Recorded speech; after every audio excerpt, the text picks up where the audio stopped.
มือพ่อนผู้ชายก็ได้กว่าป้อยสั่งร้องมานั่นก้อยหนังเก่าสั่งแล้วมาทุกหันใส่ผู้หญิงคนหนึ่งอันมีอยู่กลางตั้งตามหมดนั่นผู้หญิงก็ได้ก็เป็นก็หักเก่ามันใจนั่นก้อยหนังเก่าอันยำปล่อยพามันใจเป็ดนั่นเขาย่ำนั่นก้อยหนังเก่าสั่งมีกาหอมาไว้น่ะเลยมันใจก็สั่งให้เข้ากว่าใส่แถมผู้หญิงก็ได้ไว้มันนางก็ยอดปัวเป็นก้นตามหมดเลยหัวคนก็ได้เป็นก็หักเก่ามันนางสั่งแล้วย่อมตั้งพิษกลัวผางหญ้าปืนในวันนั้นมันหัวกามาเหมือนมันใจเลยหันก็หักมันตามหมดจนเน่นลอกเทียบเสาเตรียมมันใจเก็บขี้มันก็มันหายลงกว่าคำเหลวย้อนปัวไว้สิโปเมมันนั่งเน่นจนกว่านั้นปลุงเขาอันเปลี่ยนหลายนั่นก็สั่งเลยเอาหมวยเงินข้ามันนั่งแบบตั้งสิ่งตั้งหมดมันนั่งก็กลัวก็หักมันเลยหยับเสามันนั่งเลยสั่งเลยตัดขาดเป็นก็หักมันนั่นอยู่ยาวเฮาเลยดังสุดเลยอย่าไปขับไก่กันแทงในเด็ดดีๆนะห้ามใครสัวได้เตียนมันนั่งรัดจังไหนนั่นแหละมันก็หักมันเลยตื่นเสามันนั่งเลยสั่งเลยไปพาออกไปอยู่ยาวไว้สิมันนั่งไปพาออกกว่านั้นก้อยหนังเก่าสั่งเลยห้องเสียนหายลงมาโดนแต่มันใจแต่ซ้ำมาป่นมาหึงยาวสีตาเนี่ยก็ตื้อว่าผู้หญิงก็ได้หันถึงเงินก้อยเนี่ยอยู่เขาย่านนั้นก้อยหนังเก่าสั่งเลยตัดมาตีเนื้อปังป้อยเนี่ยเมื่อย่านนั้นมันใส่เลยยินผู้หญิงก็หนึ่งลาอยู่ที่เนื้อปังป้อยนั่นผู้หญิงก็ในลาถึงมันนั่งว่าผู้หญิงก็นั้นสมาตาบอดสีตาเนี่ยก็โมซันเจอผู้ชายนะก้อยทุนดีกว่าอาซา60 ปีนั้นมาลงไล่มือโฮมนาการจอมก่อนเนอะน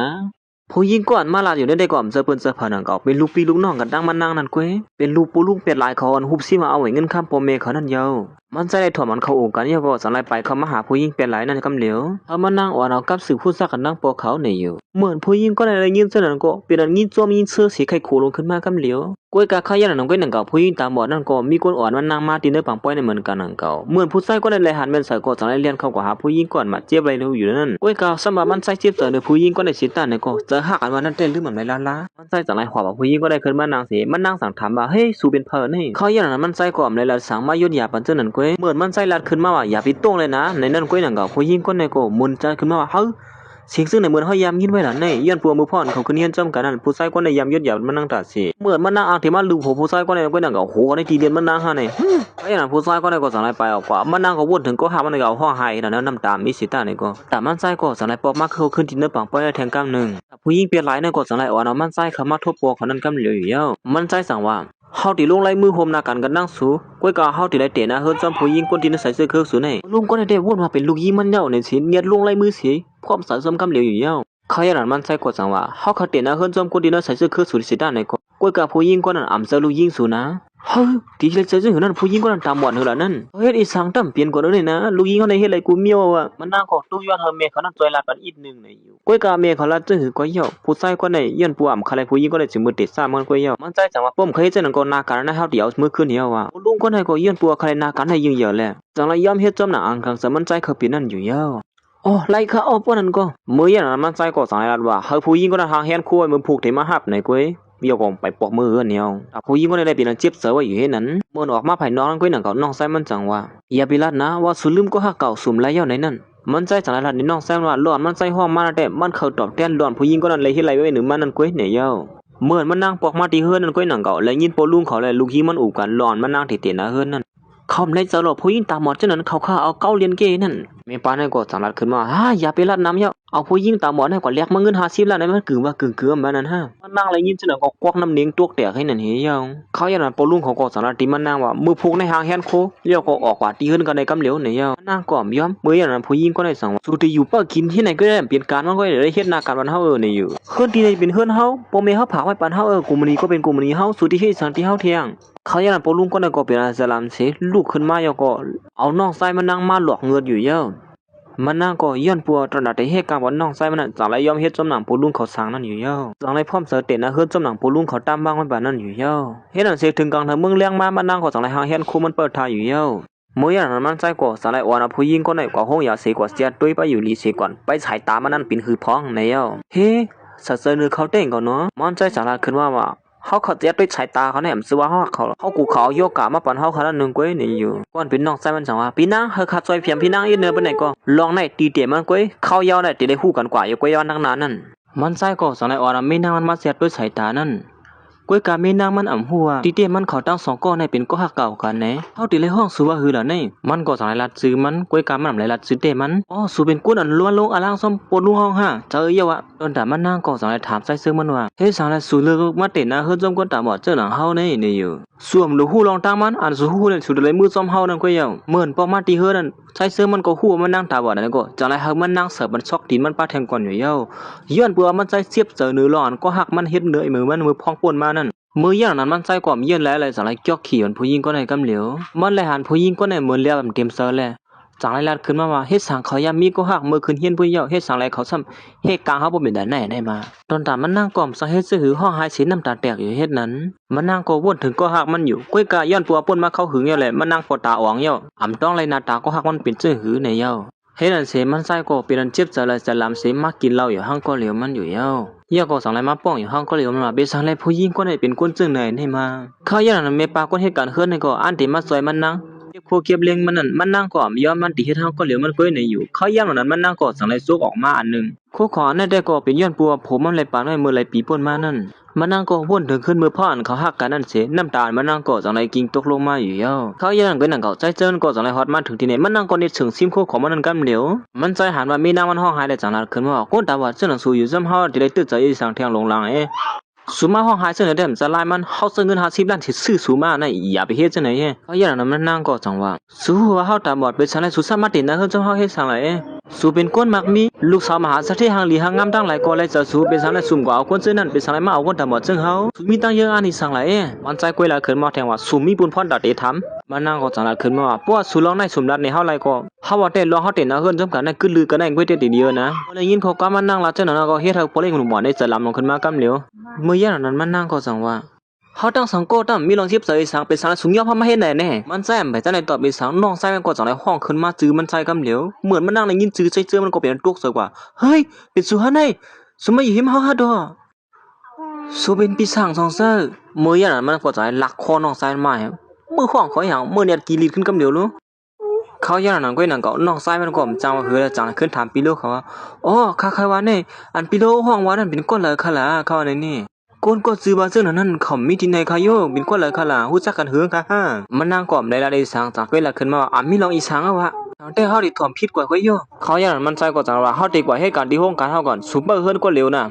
ปล่อยมาห้องซื้อเขาดังก้ำก็ปั๊บแมบเมื่อแต่มื้อเฮ็ดนั่นเสเขาตั้ง2ก็สังไรไปออกว่าที่ไหนอยู่เย้าตอนตามมันนั่งก็นึงแค้นเสือถึงก็หักมันขึ้นมาแห้งเหลือเก่าเขาอย่างมันนั่งก็สังไรเต้าหาสายคอเตียนก็หักมันปั่นไว้นั่นสายคอมืออันวางเนี่ยที่เต้มันก็มีอยู่ที่ในลงใ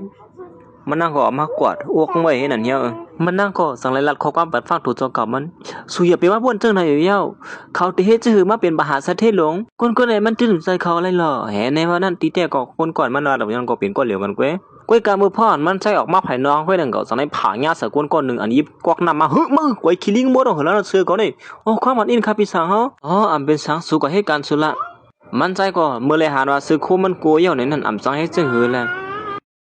สังไรกับสืบพงมันใจเมื่อสู้เมียปาคนเหตุการณ์เฮือนั่นก้วยกาเมียปาคนเหตุการณ์เฮือนั่นบ่พ่อเยี่ยมนั้นมันเป็นลงซุกซักไว้แหละข้าที่เอาคู่ของในกว่าปันกลางนอกสิก่อนข้านะปักที่เฮือนก็เหลียวข้าเลยนะ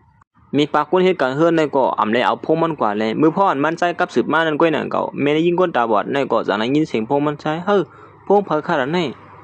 มันนั่งหับยก็อำตันแลความมีสังสีคอใจเสื่อมันสั่งว่าแม่ป้าข้าเอาซื้อโคข้ามาส่งมันอีกนึงข้ารู้มันนั่งเตื้ออังตีลาดว่าอำจะแม่ป้าเนี่ยก้อยหนังเก่าใจเจิงก็ซันปอตันวางเป็ดเย้าด้วยมันเขาก็เรียบหิบเนี่ยไรเก่าในเฮาเดี๋ยวซื้อโคกว่าปันเขากว่าอย่างนั้นมันนั่งก็วนถึงขอความใจเจอมันลาดว่าสุก็ถูกลีหูอยู่ล่ะเฮาห้องสุมาในเฮสังเจ้าเหตุการณ์อะไรนี่แกมันนั่งก็กลัวยาความหลานนั่นแหละจานเนี่ยลูกเลือกลูกลากลูกเดียวกว่าเสียกว่าเอาซื้อโคนั่นอยู่เย้าผู้หญิงตาบอดก็ในสัมบาอำหันตาสีตาในก็จังไรคัดสามารถเอาคู่ของซื้อคู่ผมมันนั่นกว่าปันตั้งนอกนั่นอยู่เย้าเขาย่ำหนังนั้นมันนั่งก็จังไรเอาซื้อคู่ผมมันอันที่มาปันผมมันก้อยหนังเก่ามือย่ำหนังนั้นจังไรมาผ่าใส่ก้นก้อนหนึ่งใช่สุดเลยมีตาในตัวเฮ้ยมีตาเตะลงในตาวัดเตะลงในผู้หญิงก้อนในมันนั่งก็เนี่ยยอมตั้งพิธีผู้ชายก้อนในไหวปีเจอถ้าปันอีกหนึ่งค่ะนะพักดูตั้งออกหมู่วันในมีตั้งเลยค่ะล่ะในเจลัดปันอีก1 2 ไร่ไอ้ผู้ชายก้อนในก็หันว่าผู้หญิงก้อนในเป็นก้นหางหลีในหน้าตาหลีงามนั่นแหละจังลัดว่าผู้หญิงก้อนในตาบอดเจ้าไหนเฮาเฮ็ดอีสังตีเนื้อเขาก็ขำฮู้จักเฮาหรอใน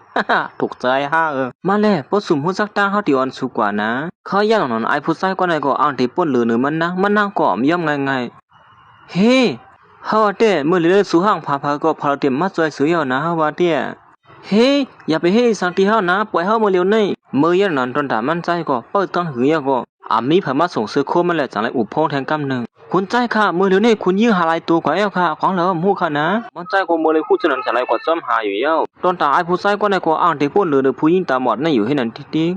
เขาเยี่ยนหนังก้อยหนังเก่ามันใจสั่งไรไปมาเชียนในสีในมหาเมียนเฉลยสั่งไรตามมือไหวไอ้ผู้ใจก็ในกำเหลียวเหี้ยเมื่อวิเพอในไอ้ในเมื่ออย่าไปมหาลองซุยยุงที่ในวิลองเฮานะไม่ลองเฮาไอ้ผู้ใจก็ในอ่างเฮ็ดมันขึ้นก้อยหนังเก่ามันใจเอี้ยบนกล้ามหนึ่งไอ้เนี่ยก็เป็นกูที่เรียนไปกว่าเหี้ยเขาเยี่ยนหนังนั้นก็สั่งมาอีกหลาบันนั่งซึ่งมันเฮ้ตาสูบอดสูสมออกมาอย่างตั้งนอกซึ่งนี่ล่ะเจ้าสูอยู่ดีเฮือดีๆเลยสูบผมใครอยู่อีท่าเขาเยี่ยนหนังนั้นมันนั่งก็สั่งยอมตั้งพิธีใจเสมันความผัดนิดนึงนะเฮาในมันไปลองเท่ตัวหนังมาส่งมันซื้อคู่สู่ก็สัมปมาลองนี่หูอยู่ซึ่งไหนมันใจก็มาเลยยี่สิบเปียตุกเสร็จแล้วก็สมาสุกซื้อคู่บ้านเฮาในฮะนี่แม่ปาคนเหตุการณ์เฮือนก็สั่งในฮอดมาถึงที่ไหนอ๋อคุณชายคนยิงค่ะด้วยถึงผู้ยิงได้ในเฮลีได้นะเฮาดีกว่าเหตุการณ์ก่อนวันนามาอย่าไปเฮาเปลี่ยนเสื้อเที่ยงเมื่อเฮือนตามบอดให้ออกมาไปเรื่องนอกนะมึงเฮ็ดอันสิแม่ปาคนเหตุการณ์เฮือนก็สั่งในอ่อนมันนั่งปอกมือกว่าขึ้นอยู่ยาวเมื่อมันนั่งฮอดมาถึงที่เฮือนนั่นก็หนังเก่ามันนอนเสียบ้วนขึ้นรองวันหลังแหละจะถึงก็หักมันอยู่เฮ็ดนั้นเมื่อพ่ออันผู้ชายก็ในรายละตีมันนั่งว่าตาบอดหมออยู่หมอกินห้าโฮมบ้านนั่งผู้หญิงก็ในว่าสุนัยตาบอดเจ้าที่เฮ็ดพ่นลีสามปันนาเฮือนเฮากำดุนก่อมไรก่อนฮะนี่สุเลยเฮ็ดจังได๋ก็เลยว่ากามสุลีไหนว่าตาบอดตาบอดแล้วก็จังได๋วนถึงป้าบ่พ่อใจซึ่งมันลัดมันเมื่อไกลนั่นว่าตาบอดแล้วยังออกมาด้านนอกซึ่งนี่ล่ะนั่นนี่อยู่มันนั่งก็บ่นถึงข้อความซึ่งนั่นสิเป็นห้องไห้ตื้อเจออยู่แล้วมันนั่งก็จังลัดอยู่ว่าเมื่อเนี่ยเฮาได้เป็นคนนำไรลองแต่เฮ็ดให้สังคมไรด้วยสังคมหันเมื่อพ่อมันนั่งตึกป้องวดป้องกรรมมันอยู่นั่นก็หนังเก่าเขาย่างนั้นน้องชายมันก็สั่งไรกับสืบมาหามันนังเฮ้เป็นพากับสืบมาล่ะนี่น้องชายมันสั่งว่าปีข้ากะตั้งกินข้าวนี่ตั้มเลยส่งมาเขาตั้งเป็น3เดือนนะเขานี่นะบ่เลยเขาตั้มบ่มีเงินกินนะเขานี่มันก็จังลาที่น้องชายนั่นน่ะไว้ใจกัดมันได้กับสืบถามด้วยปลุงเขามาเผาปลุงเขาได้ลืมส่งบัตรเงินก็เป็นไรในเยอะกวยมันนำฮู้ว่าหมู่ซุ่มเขาซั่นป้อมตั้งส่งบัตรเงินน้องชายมันเย้าเขาเยี่ยมหลังนั้นมันนั่งก็จังติ๊กพวกมันขึ้นมาเสกับสืบหาคนตั้งเฮือนเขานั่นฮัลโหลค่ะปลุงข้าถามว่าได้สั่งเงินจ่ายน้องชายข้าอันเฮ็ดนอกเมืองให้อ่ำปานะข้ามื้อแล้วนี่เขารับว่ามีเงินจ่ายในเขาว่านั่นอย่างปลุงก็วางแผนมันเหี่ยวมันก็จังได๋กับสืบหาอีผู้หญิงก็นั้นแทงก้นลูกพี่ลูกน้องกันดังมันนั่นว่านำถึงว่าเมื่อพ่อมันนั่งตื้อพงอยู่นั่นก็หนังเก่าเมพาคนเหตุการณ์เฮือนนั่นก็จังไรมายินเมียนเสเป็นสังได้2เดือนเนี่ยอ่ำปานเงินใจน้องชายเฮาไหลคนก็นั้นก็จังละขึ้นมากำเดียวกะจะจ่ายน้องชายสุดเด็ดเป็นสังได้จ่ายเฮาจ่ายไหลเฮาว่าได้สุดป้องจะผิดกว่าโยสุสัมบ่เห็นนะเฮือนออกก็ย้อนโพสุนั้นปานแลบ่ทันว่านั้นมันนั่งก็จังละดีว่ากูมันนี่เนี่ยเป็นคนมีป้อเฮาเฮ็ดไว้นะก็เป็นคู่ของเฮาเนี่ยเฮ็ดสังแล้วเฮ็ดจังได๋ล่ะกูก็นั้นจังขึ้นหลายมาแทงว่ากูมันนี่สุดได้สุดด้วยเทอมแล้วมื้อเหลียวเฮามาปกป้องสิขึ้นอย่างมากเงินได้ความเซอของสัวในวันนั้นเฮ้สุอย่าไปรัดจังไหนผู้หญิงก็นั้นก็จังลัดป้าแทงว่ากูตามหมดจังนั้นสุดเนี่ยเฮ็ดได้สังความไรเฮาเฮาว่าแต่สุสวยเก่าสุดได้เลียนะเปิดตาสุสวยแถมปืนนั่นในอยู่นี่นั่นเสกุนก็นั้นก็วางพงเป็ดมันนั่งแทงเฮามันนั่งก็วนสั่งมาสั่งจังไรห้องให้ให้นั่นจอยแถมน้องซ้ายมันก็มไรเมียปาก็ได้เลยหันมันก็อีหลูมันนั่งอยู่หนังเก่าก้อยกำใจชื่อจอยเถียมมันนั่งก็จังไรยีบอกมาคู่ขอนก็หักมันป่านั่นสิลัดขึ้นมาแทงว่าเสือเฮาได้มันไรลวงเตะอย่างก็มไรอีน้องซ้ายโดยเก่าได้เตะก็ด้วยถึงไรแห่ในวันนั้นผู้หญิงตาหมอดลงคนไหนก็ย้อนปัวซอยแถมน้องไส้มันหลงเงินจ่ายมีเลยห้องหายห้างก็เหลียวมันที่นั้นเมื่อพ่อมันนั่งตู้ห้องหายอยู่นั่นก้อยหนังเก่าเมปาคนที่เหตุการณ์เฮือนคนหนึ่งจังไรหันเมียนเสือเสียเหมือนผัวมันปอกมาเฮือนนั่นก้อยหนังเก่าอำไรหันมันนั่งอยู่ที่ไหนเลยผัวมันจังไรถามเมปาคนเหตุการณ์เฮือนนั่นคนไส้ปอกมาค่ะนี่อย่าผู้หญิงก่อนละแหละเมปาในก็จังไรลัดนี่ลองตั้งมันเขามีอยู่ที่เนื้อข้อตั้งว่านำออกมาให้ปอกเขาในเป็นอย่างกลมหัวนั่นเฮ็ดอันสิมันใส่ก็สั่งไปเข้ามาหาเมียนางมันเขาแย่นั้นก้อยนางเก่ามันนางก็ตึกห้องตึกหายอยู่ห้องก็เหลียวมันเห็นนั้นมันใส่ก็จากไรมาห้องซื้อผู้หญิงกว่านี่เฮ้อย่างนั้นเฮ้ยสุดปักมาฮะนี่มันนางก็สั่งละขึ้นมากำเหลียวเฮามีลองจะย้อนถูกลองเนินนะเฮาเขาย้อนยิ้มเงินสุดอีก1 2 5เฮารู้สึกเงินอีดอดนะเขาแย่หลังนั้นก้อยนางเก่ามันใส่ก็สั่งไรวนถึงขึ้นเมื่อพ่อนเขาฮักกันในเพจตั้งกันนั่นมันนางสั่งละขึ้นมาสุดในมันได้ลวงมีเงินปันเฮาใส่อีกวนเจ้าหนังสุดเนี่ยห้ามคาไรหรอกเงินซื้อแค่ดินเนอร์ก็สุ่มซื้อบันไดอีกใหญ่มาเหยียบจำเขาแทงเพปอกเมื่ออย่างนั้นมันใส่ก็เป็นนันเจี๊ยบสลายผู้หญิงคนในหันถึงเงินเหมือนเก่าอยู่นังเก่าในวนเจ้านั้นอยู่ยาวเขาย่างหนังนั้นมันใส่ก็สลายนางลงว่าสิลัดตีผู้หญิงก็ได้ว่าโอ้สุขอะไรเงินก็เฮ็ดจำหนังกลางสาวใครเปลี่ยนเนี่ยนะตีอ่อนวานเขาซึ่งหือไหลมันนางก็บ่นสั่งมาสั่งอย่างเลยจังให้กุกขี้เห็นอยู่เยี่ยก็สลายถอดเสื้อมานั่งลงกว่าให้นั่นอยู่ยาวเยาก็สั่งไรอ่านที่ไปเขามาหามันใจเหมือนมันใจเลยหันเสื้อนั้นเยาเปลี่ยนจะลำถึงมาแทงว่าผู้หญิงกว่าในบ้วนถึงว่าย้อนเปเงินเสียที่ให้ถึงแต่ไหนกว่านั้นแน่ก้อยกาตอนถามมันนั่งแต่อำลาดำอีสางน้ำตาก็คิงลงมือก็ห้องหายเห็นนั่นอยู่ เขายันมันใจสังหลัดขึ้นมาว่าอันเฮาเตนะเฮือนจำสูในอำซื้อว่าข้ามาสู่มาฮ้อๆให้ตั้งหนาวจังไหนก้อยตอนตามันนางก็จังไหนเมียเจ็ดน้ำหูน้ำตาลมันนางเสเยอะก็จังไหนว่าเฮาเต็มห้องให้กว่าแล้วเปิ้นนั่นก็นางโยลงมาก็อันเด็กขับขึงปันใจซึกมันไหนเยอะคุบเข่าต่อหน้าต่อตามันใจมันใจก็สมาเอลูที่เนมีน้ำมันอยู่สิด้านไหนก็ก้อยก็ลอกเจ็บเสือนั่นตึกมีไว้อยู่เลยอำจังเฮ็ดซื่อหือมือเยอะนั้นมันนั่งก็ใจลุกขึ้นมาจำขาให้อันตีขึ้นมาถอดกวนผมมันนางเก่ามันใจก็เจ็บเสือเลยจะทำให้เด็ดก็ให้กำตามือมันขึ้นมาเสียเยอะก็จังได๋ปากมีนางมันเปียดอยู่เยอะเยอะก็สังลัดขึ้นมาว่าเฮาว่าได้สูนอนลือสิก่อนละเฮาขนาดนาสูนแล้วในสิไปออกว่าเปียดอยู่เยอะมีนางมันก็จังว่าเฮานี่เฮ็ดยามไหลลวงเต้ต้นใดเฮ็ดปันต้นตากลางเสิร์ฟผูกก็สมบ่เป็นไรอีดเนี่ยก็มายิบเบียนก็ฮักมันห้องไห้เที่ยงให้นั่นอยู่เยอะเป็นสังเลยเฮาได้มันไหลลวงบ่เป็นตาไหนล่ะไหนเหมือนมันใส่ออกมาภายนอกอันก้อยหนังก็มานางเสถามคนเฮ็ดการเฮือนนั่นมีลองสั่งค่าคุณใจเมื่อไหร่เขาอยู่ที่เฮือนในทบยาลองสุกซักอีสังลงลางไหลอ๋อมือสุดเด็กชักเขามาเฮาบ่อ่างลาดในสัวนั่นเฮาก็ตั้นไล่ลาดค่ะแหละมือไหว้ว่านั่นเฮาเลยยินเขาอุบพงแล้วติไม่เจอเงินใส่ไว้นอกไส้เขาอันมีนอกเมืองนั่นนี่กับสืบหาที่เฮือนก็เปิ้นปันเงินจ่ายมาแหน่ฮ้อๆหายๆให้นั่นเขานั่นใจก็สั่งมาอ๋อข้าปองใส่เฮาป้อนั่นก็เฮ็ดนั่นสิแก้วก้าวอันควยน้องไส้มานางก็สั่งได้กับสืบมาหามันนางเบิ่นไว้ฮับโคงขึ้นมานั่นก้อยหนังเก่า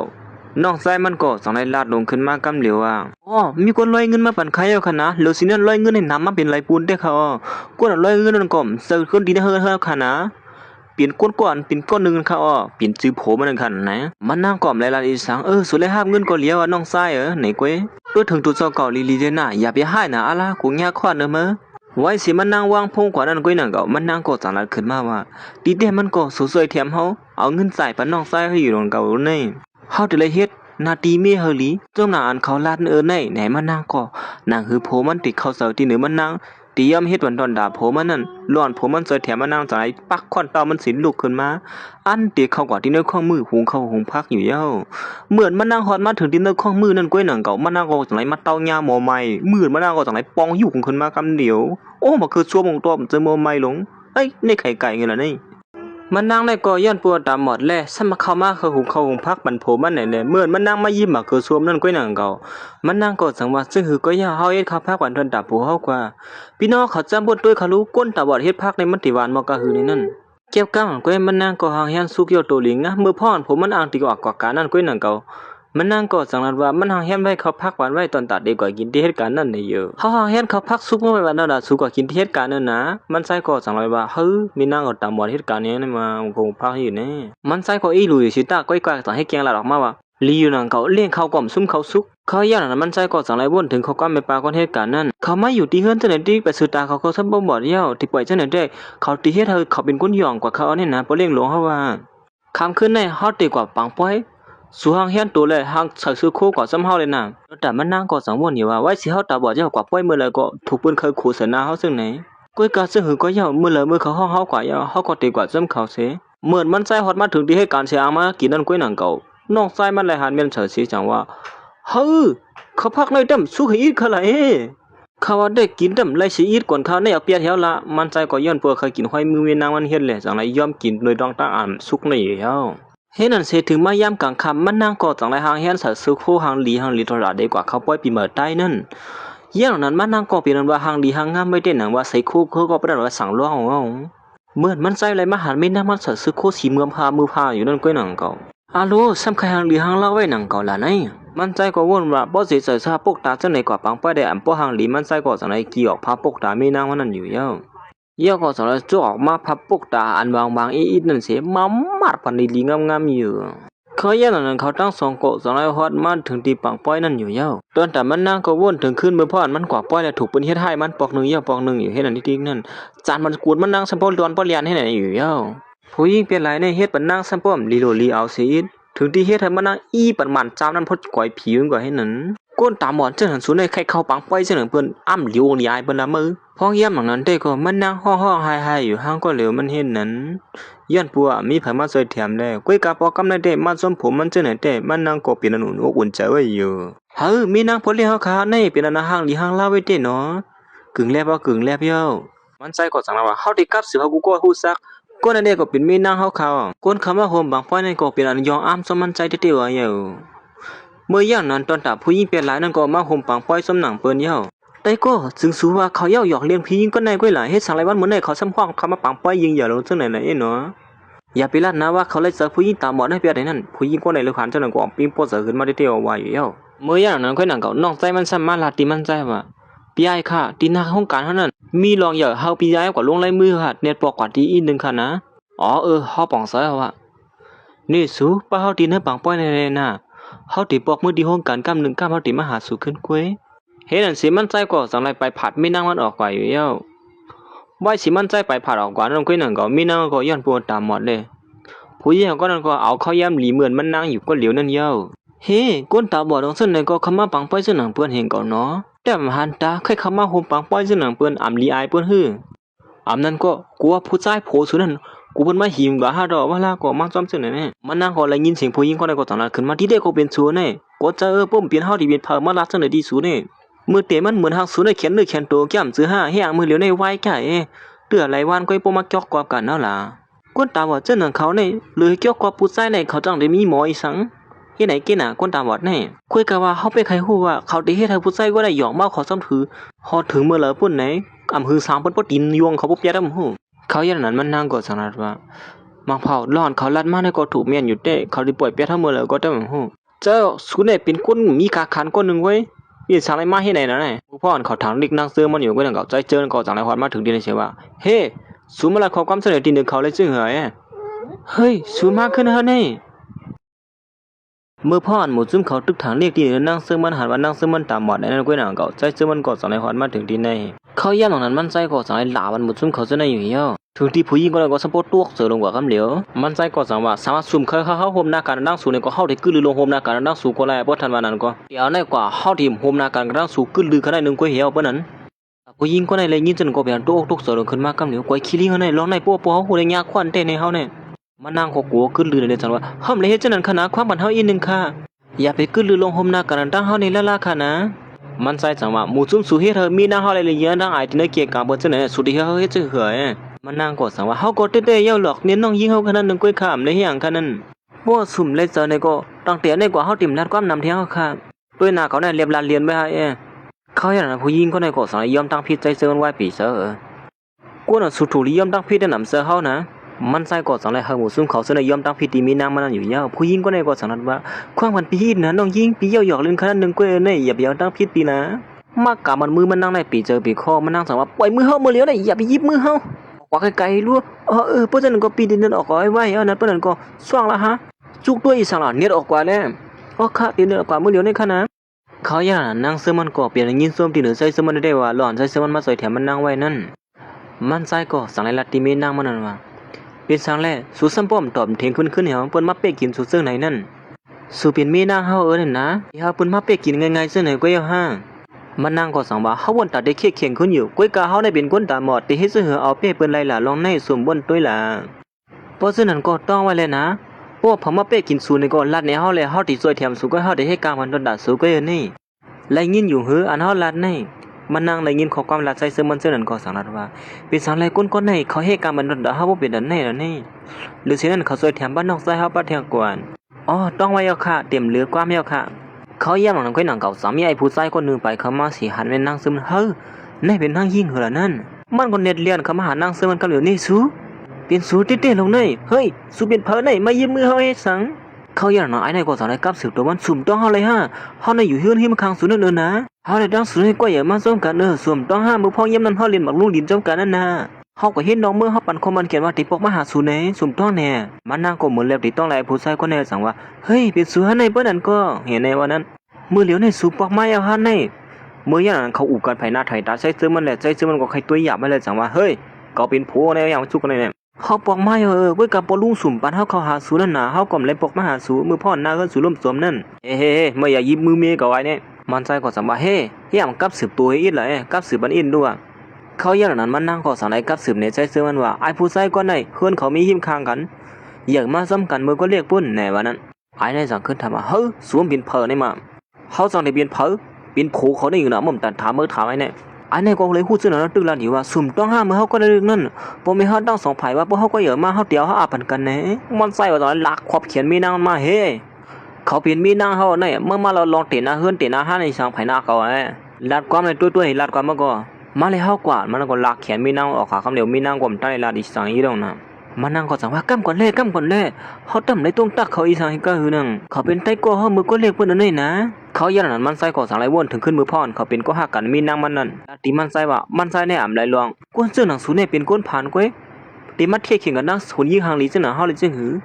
สูเป็นก้นผ่านขนาดนึงก้อยอ่ำกึ่งเธอก็ดังเฮาหรอย้อนผู้เสื้อในมันใส่ก็วนว่าผู้ใส่ก็ในแลบตีบีมีนางมันไหลสามารถสิมือละปุ่นเหี่ยวในอยู่ผู้เสื้อก็ใครอุบกันดังเขาก็อุบเลยเฮาบ่เตะนะเฮิรนจำสุเหี่ยวสุดีกว่าเตะนะเฮิรนจำไอ้ในคืนนี้เฮาบ่นั้นมันนั่งก็สังละดีใจเสมันเมื่อไกลก็สุเลยยินหือละเฮาทั้งสองก้มเลยทบกันก็หึงเหี่ยวเฮาตัวเตะอุบเขาอีอัดก้อยสุดีว่าอีสังละนั้นสุสลามฮาต่อเฮ้ด้วยหน้าตาเฮาในเล็บสลามฮาเขาอย่างนั้นมันนั่งขอจังว่าพอซุ่มสลามก็เฮาเตียวออกกว่าอุบเขาแท้อีกนึงบ่นั้นก็ในอยู่ก้อยแม่นางหัวใจเสือมันแขนมันไหนนั่นยันใจเสือมันก่อมละเลยซะเอาซะสุว่าแล้วบ่นั้นก็พวกเส้นก็เฮาเตียนก็อุบกันนั่งเขาเฮ็ดกวนตอนด่านั่งเสือมันก็อำหัวผมมันในแขนมันอยู่ในเสซ้ำตึกกว่าหาไอ้ผู้ชายเพชรไหลก็นั่นอยู่ดิกเฮาดีกว่าหาเขากำหน้าบ่นั้นก็ใจเสือมันก็จำจังเฮ็ดซื่อหามสิมีนางมันอยู่เย้าเขาอย่างนั้นผู้หญิงก็ในก็จะได้ไปพาออกไว้นั่นเหี่ยวมันใจก็เปลี่ยนตื้อเสนออะไรลูกตาบดาวสองกวักนี่ก็มือรวมหมดในนี่ก็ยิงนี่ก็ลำลุ่มลำเตะเขาอย่างนั้นก็นั่งก็น้องชายมันจะไปเขามาหาว่าเฮ้ยตื้อเสยก็ไม่ได้ในพม่าเขาไหลก็แค่กินอย่างกินมันซ้ำกับไก่สังนั่งมือในมือมันใจก็เฮียนปัวกินน้ำหนาอาลาอยู่เลยเหมือนปอกมาขึ้นก็จะในเมาเฮียงหนาอาลามีนางมันตาบอดฉันบ่เลยว่ามันมาอยู่เย้าเขาเอากันมากกับหัวตาอ่องเฮ็ดสังสูไปกินน้ำบ่เป็นตันได้ล่ะนี่หุยว่าตาหอมหานาตีเอาสุมาเขาอย่างนั้นใจเจินก็สั่งเลยอีมันนางปีนตาหายลงมาที่เหนือกูนั่นอยู่เย้าก็มันใจอ่านเด็กการขึ้นเหนือมีนางมันกำเหลวมีนางมันก็อำในตอบเถียงอีสังมันใจพ้องยามนั้นมันทั้งสมัดตามหันจิตาในก็มโหจะได้สัมปเตียนตอดเปิดทายอยู่เย้ามันใจสั่งว่าป้อสุยสามเฮาไหนอย่าไปกว่าหาผู้ใจต่างก็อำไรห้าเฮาเป็นโพสัวนี่นะอย่าไปเฮ็ดเสนอดินนะตอนนะเฮาเลยเขาอย่างนั้นมันนั่งก็สั่งว่าเฮาเตนะเฮือนจมสุยนะเฮาทำเทกว่าเตนะเฮือนจมคนหนังก็เลยซึ่งหือละในอยู่มันใจสั่งว่าเมื่อเลยเมื่อสุราเจ้าไหนเฮาก็อย่าไปขึ้นความเลยนะเขาอย่างนั้นมันนั่งก็สั่งไรกว่าซ่อมเลยสิ่งสันนั่นสิใจเจอมันก็สั่งไรเกี่ยวกว่าปันมันนั่งกำเหลียวเหี่ยวเขาอย่างนั้นได้ก็ลุ่มก็ได้ก็เยี่ยมแล้วเขาในเขาที่นั่นเสิร์นมันใจได้มันใจก็สายหลักมีน้ำมันขึ้นมาเห็นไหนเห็นนั่นสิเขาตั้งสองก็สังไรมาลองกองแก้งล็อกก็แก๊กกันเหมือนเจ้าใต้ก็เขาวนนั่นเย้าค่ะตอนด่ามันนั่งก็รับหูรับตามันนั่งเสียถ่อมอยู่เห็นนั่นอยู่เย้าเห็นนั่นสิคำขึ้นนั่นหางลีและคือเขี้ยมนั่นก็สังไรป่วนกว่า1ขึ้น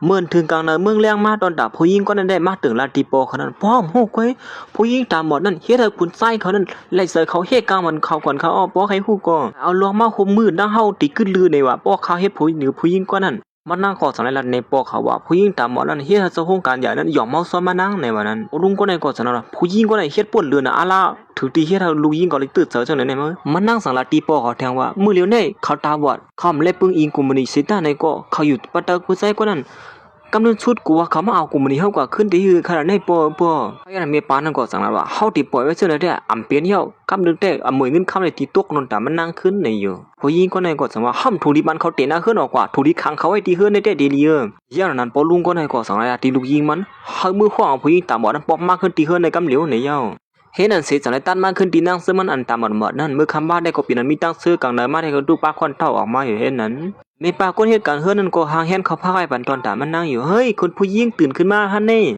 คำว่าได้เฮือนหาอะไรโยมันนั่งเสียก่อนแรกอ๋อค่ะก้วยกาเหมือนมันนั่งตื่นขึ้นมาก็ใส่เสื้อมันซ้ำโปกว่าเหตุการณ์เยี่ยวมีปานั่นเอามันนั่งมาลาดก็สั่งไรลาดคนว่าเหมือนเจ้าชายเฮาออกกว่านั่นเขาสั่งลาดไว้ว่าเขากว่าหน้ากันอีตีเน็ตปอกมาไว้ๆในว่าวันเหมือนให้เดจะถึงสุนายในวันนั้นเขากว่าทบผู้เรื่องเรียนไผตุ้ยหมอยาแต่มายดยาตาสุนันเขาออกมานั่งอะไรยินจนจังว่าฮะข้ามีตื่นต้านตาที่หายขึ้นอยู่ข้าในหมักตาข้าในไม่ปานได้ก็สั่งว่าคุณผู้หญิงอย่าสิตกเจอนะอะล่ะลองในมันตื่นมีหลากหลายเกลีมันขยอมันตื่นที่หายขึ้นอยู่ค่ะเขาอย่างนั้นไม่ปานนั่นก็สั่งแล้วเอาการเงินอันนึงยืมผันมันนางปนเลี้ยงเฮาลัดว่ามือไปออกกว่านั้นว่าสุขะไลอีสังก็กว่าซื้อเฮาติอ่อนสูกว่าซื้อก้อยบ่คะไลนี่ก็แต่ว่าใครไปเรียนซื้อของตั้งนอกไหนค่าอ่อนสูกว่าในค่าว่านั้นเมื่ออย่างนั้นมันนางก็ต้องวนอยู่ว่าเป็นสังแล้วเขาลีต่อเฮาบ่เป็นตันได้ล่ะในเนาะหลอนเฮามาอยู่ที่นั้นเนี่ยบ่ตันมาเป็นลองนอนฝันเหี่ยวหลงหม้อ เมื่ออย่างนั้นเมปาเนี่ยก็สังราป้อมมีลองสายก็เดไว้ให้กันเสก่อนเมื่อเมปาไปออกกว่านั้นก้อยหนังเก่าผู้ยิ่งก้อนเป็นลูกปีลูกน้องกันดังมันนางนั่นก็สังไรฮอดมาถึงตีนในเฮ้เขาทุหันกันเที่ยงเนี่ยนะผู้หญิงคนไหนก็หันมานั่งซื้อมันเลยลีเลยเปลี่ยนยาเลยสังไรเขามาหานั่งซื้อมันไว้เสียสุผาดออกที่เฮือนเขาได้มีตั้งซื้อไหนเย่าไหนนั่นเนาะเฮ้สุดที่เฮ้ลองสั่งละนี่เขายันมันก็จังว่าดินน้องซื้อมันว่าเฮ้ซึมเลยปอกมือเจอเฮือนก็หือไหนเย่าเลยนะเขามาห้องสุปอกมือเจอเฮือนนี่พวกเขาเลยตั้งมีเขาไม่เจอตอนตัดสู้ในวันนั้นเขายันนั้นตอนตัดมันนั่งก็อ่ำย้อมปอกมือง่ายๆนั่งเก่ากุ้ยกาตอนตัดผู้หญิงก็ได้สมัยมันนั่งย้อมปอกมือนี่ก็คือดีกว่าย้อมง่ายๆล่ะเนี่ยเขายันนั้นก็จังไรเอาลองน้องนั่งซื้อมันมาหลอกเงินอยู่เย่าสวมย้อมปอกมือเขาซึ่งนั่นแหละอย่าไปว่านะห้ามด้วยถึงน้องชายส่วนนั้นตอนถามมันนั่งก็เมื่อไรยินว่าผู้หญิงก็ได้ติเป๊กกินน้องชายมันนั่นเป็นอันโต๊ะเสือเสียลอมกูว่าอยู่เย่าเตรียมปอกมือซ้อมไหนก็ก้อยกาปอกมือในผู้หญิงก็ได้ติเฮ็ดซื่อหือในมันนั่งในนั้นมันนั่งก็ซ้ำลอมกูเหมือนกันก้อยกาซื่อหือก็เย่าผู้หญิงก็ได้ก็สังไรสารเอาแขนมันนั่งมือไผ่หน้าไผ่ตาแม่ปาคนเหตุการณ์เฮือนในอยู่เย่าแม่ปาคนเหตุการณ์เฮือนในก่อมเธออีสังนะจังไรกับสืบหาใจเจอมันกำเหลียวเหมือนมันใจละหันแม่ปาคนเหตุการณ์เฮือนกับสืบมานั่นก้อยหนังเก่ามันใจก่อนเน็ตฮับไว้ปีเจอปีคอมันเฮ้ยมีลองตังเท่าไหร่ในเมป้าพอเลี้ยงข้าเมื่อไกลลูกปีลูกน้องไม่เลี้ยงเขานั่นมาเอาไม่เลี้ยงเขาปอกมือเฮิร์นเขาอย่าเขานั่นมือเหลียวได้นะมันใจเลยยินเสียงก็ตุกเสือขึ้นมากำเหลียวเฮ้ยว่าคือก็เขาฮอดมาถึงที่ไหนก่อนเขาได้มาเขาอย่างนั้นมันใจกว่าสองเน็ตกับสืบหาน้องไซมันกามาที่ไหนมันที่เน็ตปอกมือกำเหลียวมือหามีนางมานั่นเนี่ยตอนตานั่งซื้อมันก็ถูกผู้หญิงขาสามก็ไม่ลุกในยอบมันนั่งโซเสียเฮ้ยมันนั่งลงไล่มือที่ไหนอยู่เย้ามีมังซีมังอันเฮ้ยสูลงไล่มือนะสุดที่เปิดเธออีสังละเน็ตลงไล่มือกำเหลียวเฮแลมย้อนปัวมังลงไล่มืออันไหนที่เลยอยู่เอาหมวยเงินคำอาปันหมูซึมเขานั่นเย้านั่งซึมมันก่อมย่ำลงง่ายๆมันนั่งเขามีคนจำใจก็นึงมาอ่านเนี่ยมันนั่งเฮถ่อมเนี่ยเย้า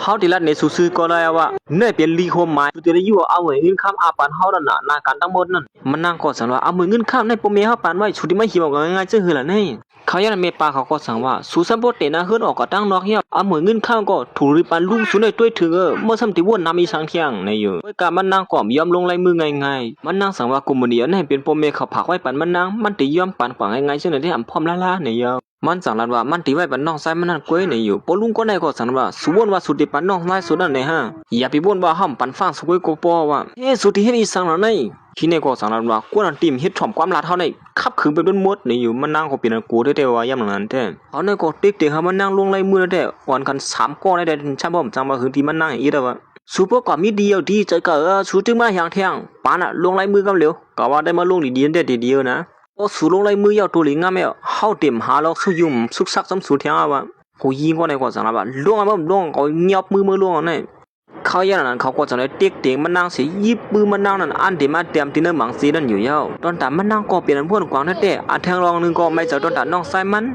เขาย่ำหนังนั้นก้อยหนังเก่ากาใจเจอมันก็สังไรฮอดมาถึงที่ในอยู่เย้าก้อยกาอันลิเชียไรได้พักดูก้ามันเปิดเทิงเป็นอินก้อยกวางมันใจก็ตึกเอาสดายลงมาอยู่มีนางมันเป็นชันบองยอบลงในมืออยู่เย้าสุดที่ล่วงลีเนี่ยที่ล่วงด้านน้ำตาก้อยกามันนั่งก็กำมือไว้เขียนแก๊กๆอ่ำเลื่อมลงง่ายๆก้อยยิงก็ในก็ตึกเตียกมือมันนั่งอยู่ให้นั่นทิกเขาย่างนั้นก้อยหนังเก่าใส่เสื้อมันก็สังไรฮอดมาถึงที่ไหนอยู่เฮ็ดสางได้อ่ะ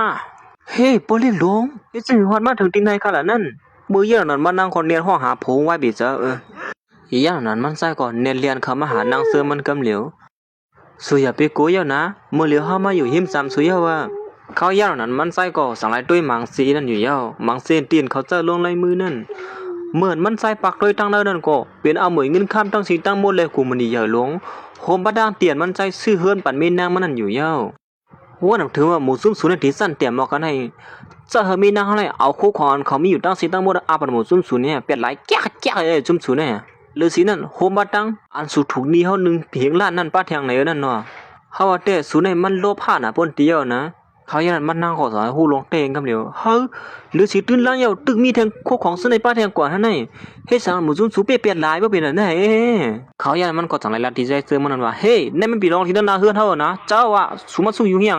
เขาอย่างนั้นมันก็จังลัดที่นั่งเจอมันว่าเขาว่าแต่สูบนถือน้องไส้ช่วยนะมือจ่าสูนไปเฮียงแน่สูอย่าไปเอาน้องไส้เขามาหลอกเงินเดียวว่ามือเลี้ยวแน่สูนว่าเขาตั้งตึกอยู่ที่นั่นการมือสูอยู่ฮะพอลุงก็ในหาวันนั่งซื้อมันตามหมดนั่นแหละเขาพอลูกอ่างเด็กเตียงนั่งซื้อมันลงลายมือกำลีเลยใจซื้อมันมาซอยแถมตั้งขึ้นเขาย้ำ3 เสื้อได้หมวยเงินคำนั่งซื้อมันตั้งสินตั้งมนเด็ดตุกเป็นต้นต่ำหมูซึ่งเขาขายเย้า เขายันนั้นใจซื้อมันก็สั่งรัดว่าอย่าไปไม่เสือเขามาอยู่หิมสูเยอะมาแล้วปอกมือซ้ำกัน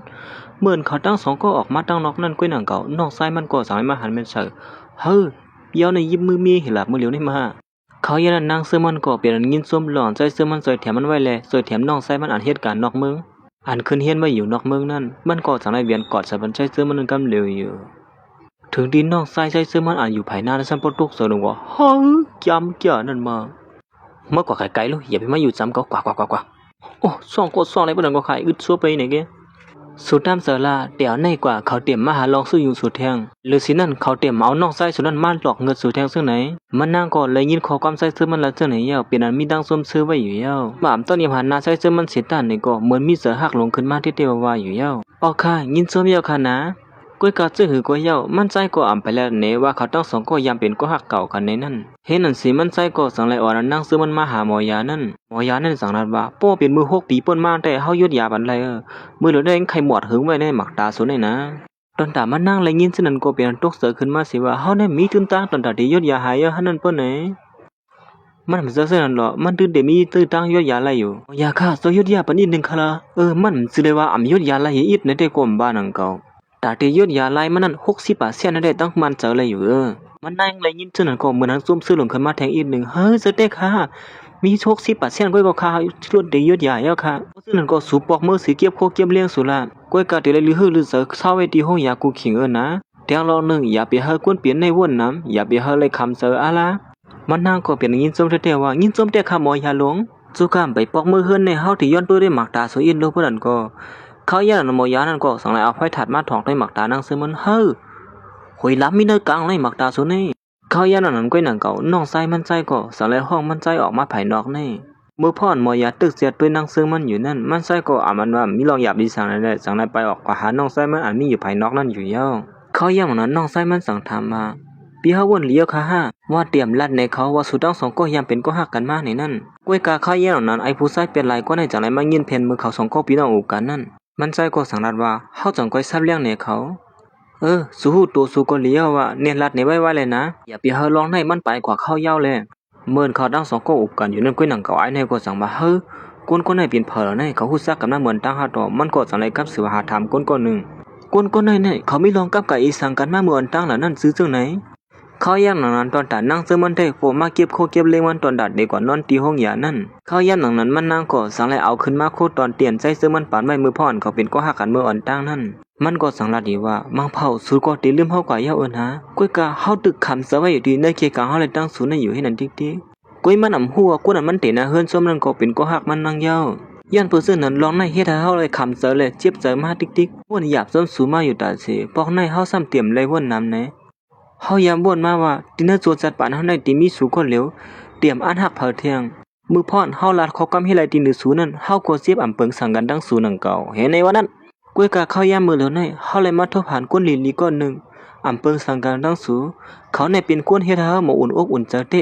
ลองตั้งอันเขาปานเฮานั่นเหมือนซึ่งหนังสูปานเฮานั่นผู้ซื้อกูลองในสู่อย่าไปว่าเฮาเฮ็ดไหลตินสูนะคว้างปานเฮาอีกนึงในวันนั้นเมื่อพ่อมันนั่งตึกห้องหายซ้อมลองวันหลังอยู่นั่นก้วยหนังเก่าใจเสื้อมันก็สั่งในฮอดมาถึงที่ในสู้เก็บซื้อโคซื้อยาตูลิงงามเย้าตูลิงงามว่าลูกนอนที่ห้องยานอนจ้องในเฮาพอซื้อนั่นก็ห้ากว่าห้องยากันละเขาย่านหมอยานั่นก็สั่งนัดว่าก้วยหันจำสาเขาก้วยด้วยถึงเขามาซ้ำเฮาอีกนึงเฮามีลองต่ออุบกุมอีกนึงนะอ๋อค่ะเปิดที่ไหนนะเฮาติก็อุบกุมหมอยาอีกนึงเมื่อพ่อนใจเสื้อมันไปออกความหึงสังอันก้วยหนังเก่าไอ้ผู้ชายกวนยินแมงมือเขาอุบกันนั่นก็สั่งในฮอดมาถึงที่ในมันนั่งซ้ำถามว่าใจเสื้อมันปอกมาขึ้นเย้าในอยู่มันก็สั่งขึ้นมาเปลี่ยนเฮานะอำเสื้อก้นกว่านั้นเฮ้เย้าเป็นสังเลยสู่สมาหาเฮาที่ไหนล่ะมันก็สั่งว่าลอนเฮาว่าวันไหนมีลองเหยาตาที่ลัดเนสูลองเหยาเตอนะลองในนั่นย่ำหนังนั้นไอ้ผู้ชายกว่าในก็สั่งเลยมาสอบสวนนางซึ่งมันลัดว่าใจเจืองมันนั่นเป็นกวนจื้อในจ่องสู้หือในอยู่ก้วยกาขยันนั้นนางซึ่งมันแต่มันดันว่าผู้ลีอยู่ว่าใจเจืองมันนั่นเป็นกวนลีต่อมันนางในอยู่มันเจื้อนั้นก้วยนะเขาย่ำหนังนั้นก้วยหนังเก่าตอนตัดได้เจื้อมันแต่ตึกอุกกุมกันนั่งหมอยาลอนตอนตัดที่ยศยานางซึ่งมันหายดีขึ้นเหมือนเก่านั่นหมอยาสั่งลัดว่าสู้เอาส้มหนังลอกไล่เฮาในเตรียมมันสู้เลยนะตาเขานั่นตื้นหายคำเหลือว่าพอเสียส้มหนังอันเฮาละในอ๋อยินส้มเดียวค่ะนะหมอยาหลวงขาดที่เฮ็ดส้มหนังสู้ลันค่ะย่างนั้นมันไส้ก็สั่งไล่ไปผ่าออกมาอยู่เย้าเขาย่างนั้นนางซื้อมันแต่ตึกลัดเนี่ยไอ้ผู้ชายก็ในว่าใส่ซื้อมันหักมันนางกะหือไอ้ในก็สั่งลัดว่ามันก็สืบลองใส่ซื้อมันมา7 ตัวเดียวร้อนกูมันนี่สู้ร่วมสวมนั่นก็ไปย้อนเปิดเขาได้นะ อำเซโยสุอย่าไปมาลาลีลาเจอไหนเลยนะเขาเลยตั้งเฮาจับยามกับไก่กันมาเมื่อวันตั้งไอ้ในก็จังมาเจอเด้อล้วนกูมันนี่สูส่งโคขายออกอำไรนั่นก็เป็นย้อนปืนห้อยมือเขาเนี่ยนะก้นอยู่ภายหลังเลยเฮ็ดให้กูมันนี่สูร่วมสมนั่นก็เป็นเขาในกำเหลียวเฮาว่าพอลุงสูนั่นก็หูอีสางเสียอยู่กับอาปันเขานั่นยึงก้วยกะเขาอย่างนั้นมันนั่งก็อำยุ่มจังลาดขึ้นมาว่ามาเผามันฝีเป็นลอกสั่งถูกก้วยลองในมันเตรียมกับไก่กันนะฮะว่าเตี้ยเขาได้เฮ็ดจังนั้นเขาดีต่อเฮาบ่เป็นอันไหนก็มจะเขาเฮ็ดอย่างดีต่อสู้ก้วยนั่นนะหล่อนเขาปันเงินสู่50 ล้านเมื่อมหึงสางมาในนั้นมันจำบ่มีรองตั้งมันอยู่เฮาเขายันนางเสือมันก็มียิ้มนังเก่าห้อมยิ้มหล่อนสุรัตให้มันตื้อนำเป็นไรบ่นำถึงว่าเขาย่ำหนังก้อยนังเก่าโปลุงนางเสือมันก็สังไรกับสืบมาหามันนางเมื่อมันนางหับพงขึ้นมานั่นก้อยนังเก่ามันนางสั่งทำว่าเป็นพระคาละในเป็นโปลุงนะ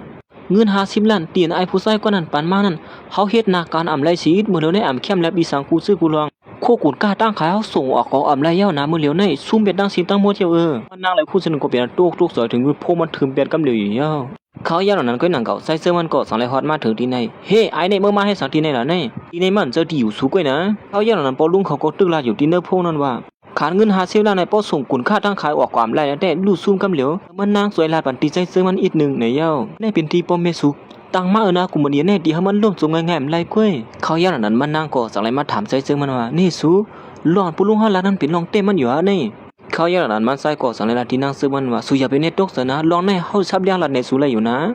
ดีเตมันเย้าหลอนมันใจเฮ็ดซื่อนั่นก็เจอเตอยู่นังเก่ามันเฮ็ดให้กูมื้อนี้นั่งซื้อมันล่มสวมนั่นเขาย่านั้นเขาสองก็ตั้งอุบกันอยู่ว่าสุเฮ็ดจังไหนถูกแม่นอยู่หั่นนี่อ่ะกูมันผิดปักเปิงห้าลองในเป็นเคขิงกันไปมักมีขนาดนั้นกวยมันนำผิดอีสังหรอเขาย่านั้นไอ้ผู้ชายก็ในก็ตึกละที่มันใส่แทงอยู่ว่าหลอนสุเฮ็ดจังไหนนี่พวกมีนางสู่ฮู้ไหนเขาติสลามสู่ในสวมบ่นสิอีห้ายามนั้นมันใส่ตั้งลัดแทกปัดแทงว่ามันติเฮ็ดให้กูมื้อนี้นั้นล่มสวมเฮาไล่ในอยู่ตอนตาไอ้ผู้ชายก็ในที่อำไปปองเสเสยโยสู่สมติเฮ็ดจังไหนย้อนปืนสังล่ะนี่ยามนั้นมันใส่ก็สังไรซับเลี้ยงในไอ้ผู้ชายก็ในกว่าว่าหลอนมันใส่เฮ็ดจังไหนก็มันติเฮ็ดให้กูมื้อนี้นั้นล่มสวมกว่าเขามันดื้อตื้นลังอาบน้ำเสมันติซื้อมาย่อก็เอาอาปันเม่นนางมันขึ้นในเย้าอ๋อตีเต้มันก็ลองตั้งมันเป็นจังไหนก้อยกะสุเฮ็ดในก็เฮ็ดลีๆเลยนะสำว่าเขาเงียบใหญ่แท้ๆห้อมฮู้จอมสุก้อยก้อยการนาการมันใจตาไปด้านเข้มแลบนางซื้อมันซ้ำปอฮู้เย้าสุอย่าเป็นเนตุกตุกเสือเลยนะมื้อเลยสุติผาตาเย้าในลองในเฮาติซับเลี้ยงเนี่ยสุก้อยไอ้ในสังละขึ้นมาว่าเฮ้สุติซับเลี้ยงอีสังแทงบ่สุฮักเขาเต้นสุตํลาดออกมาละว่าสุเปลี่ยนเผอในนั่นเขาย่านนะไอ้ผู้ชายก็ในก็สายลาดขึ้นมาจื้อใจซึ่งมันนั่นกำเหลวอยู่เย้า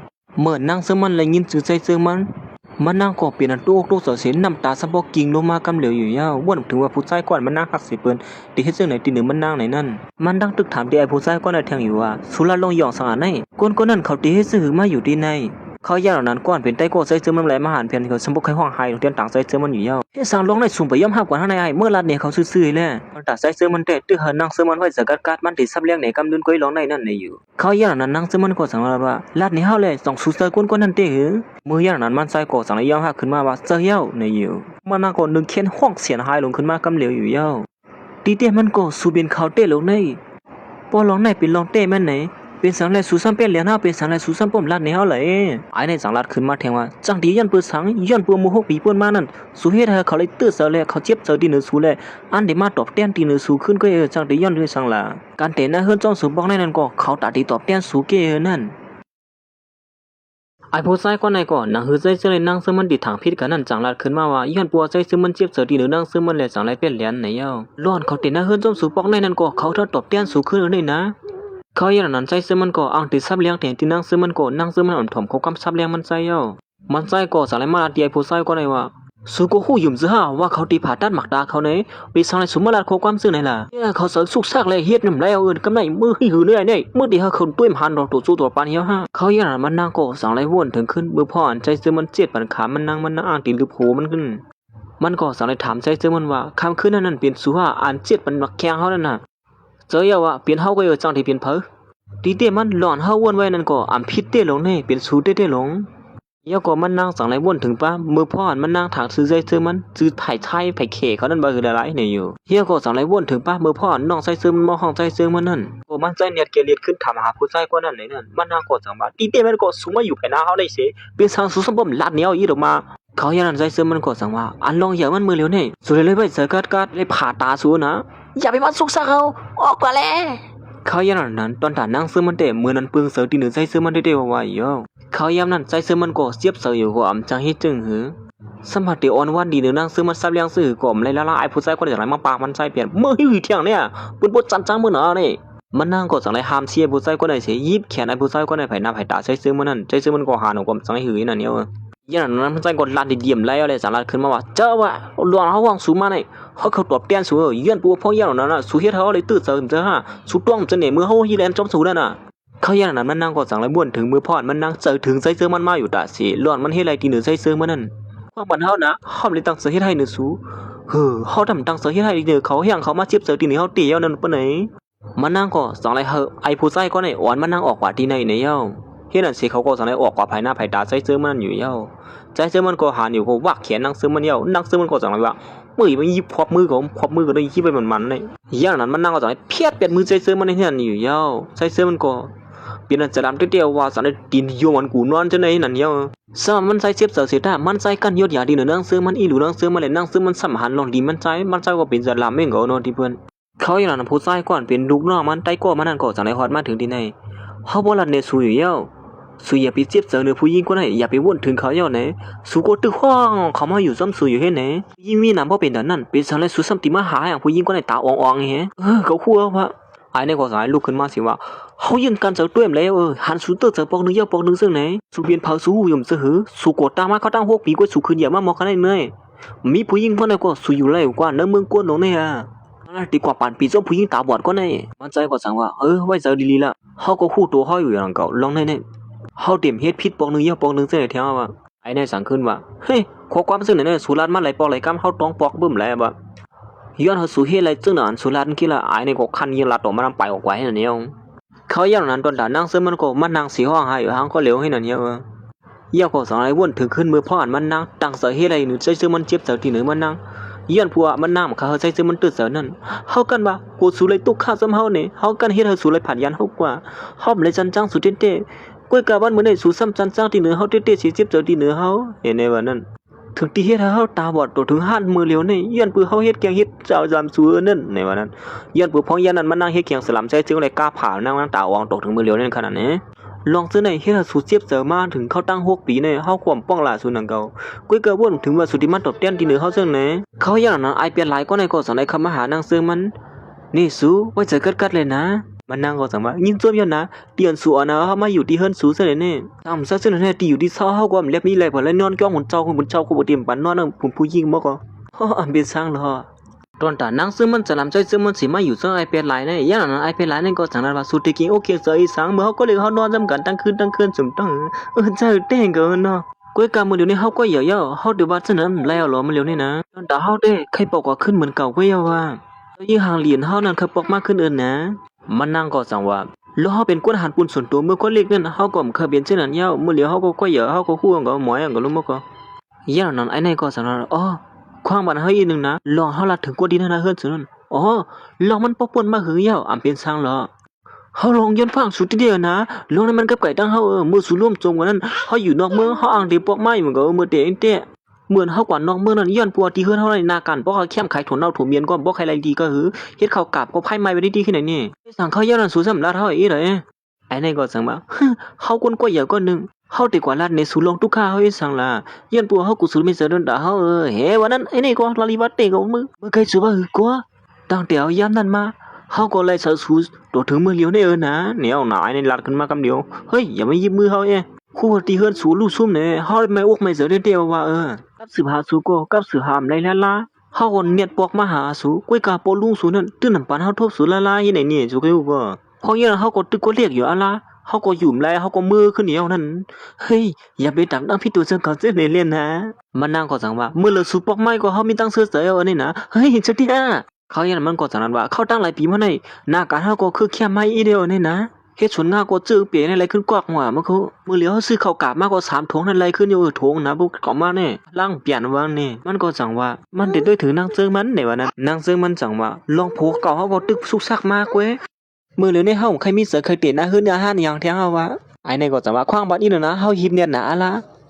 เป็นสร้างเก่าเขาอย่างนั้นนางเสื้อมันกดสังละเตียผู้ชายคนไหนว่าเขายินว่าปอลุงในแม่ป้าในปอกมาอย่างหนึ่งซื่อแน่ปอสุดตันในก็เขาก็เยอะเขาอ่อนมื้อเหลียอินนุ่มและฮะอันนี้ก็เล็บขี้เสือคำเสืออีสังก็ก็ไรกว่าเขาที่หาตื้อตั้งไว้บ่ไหนก็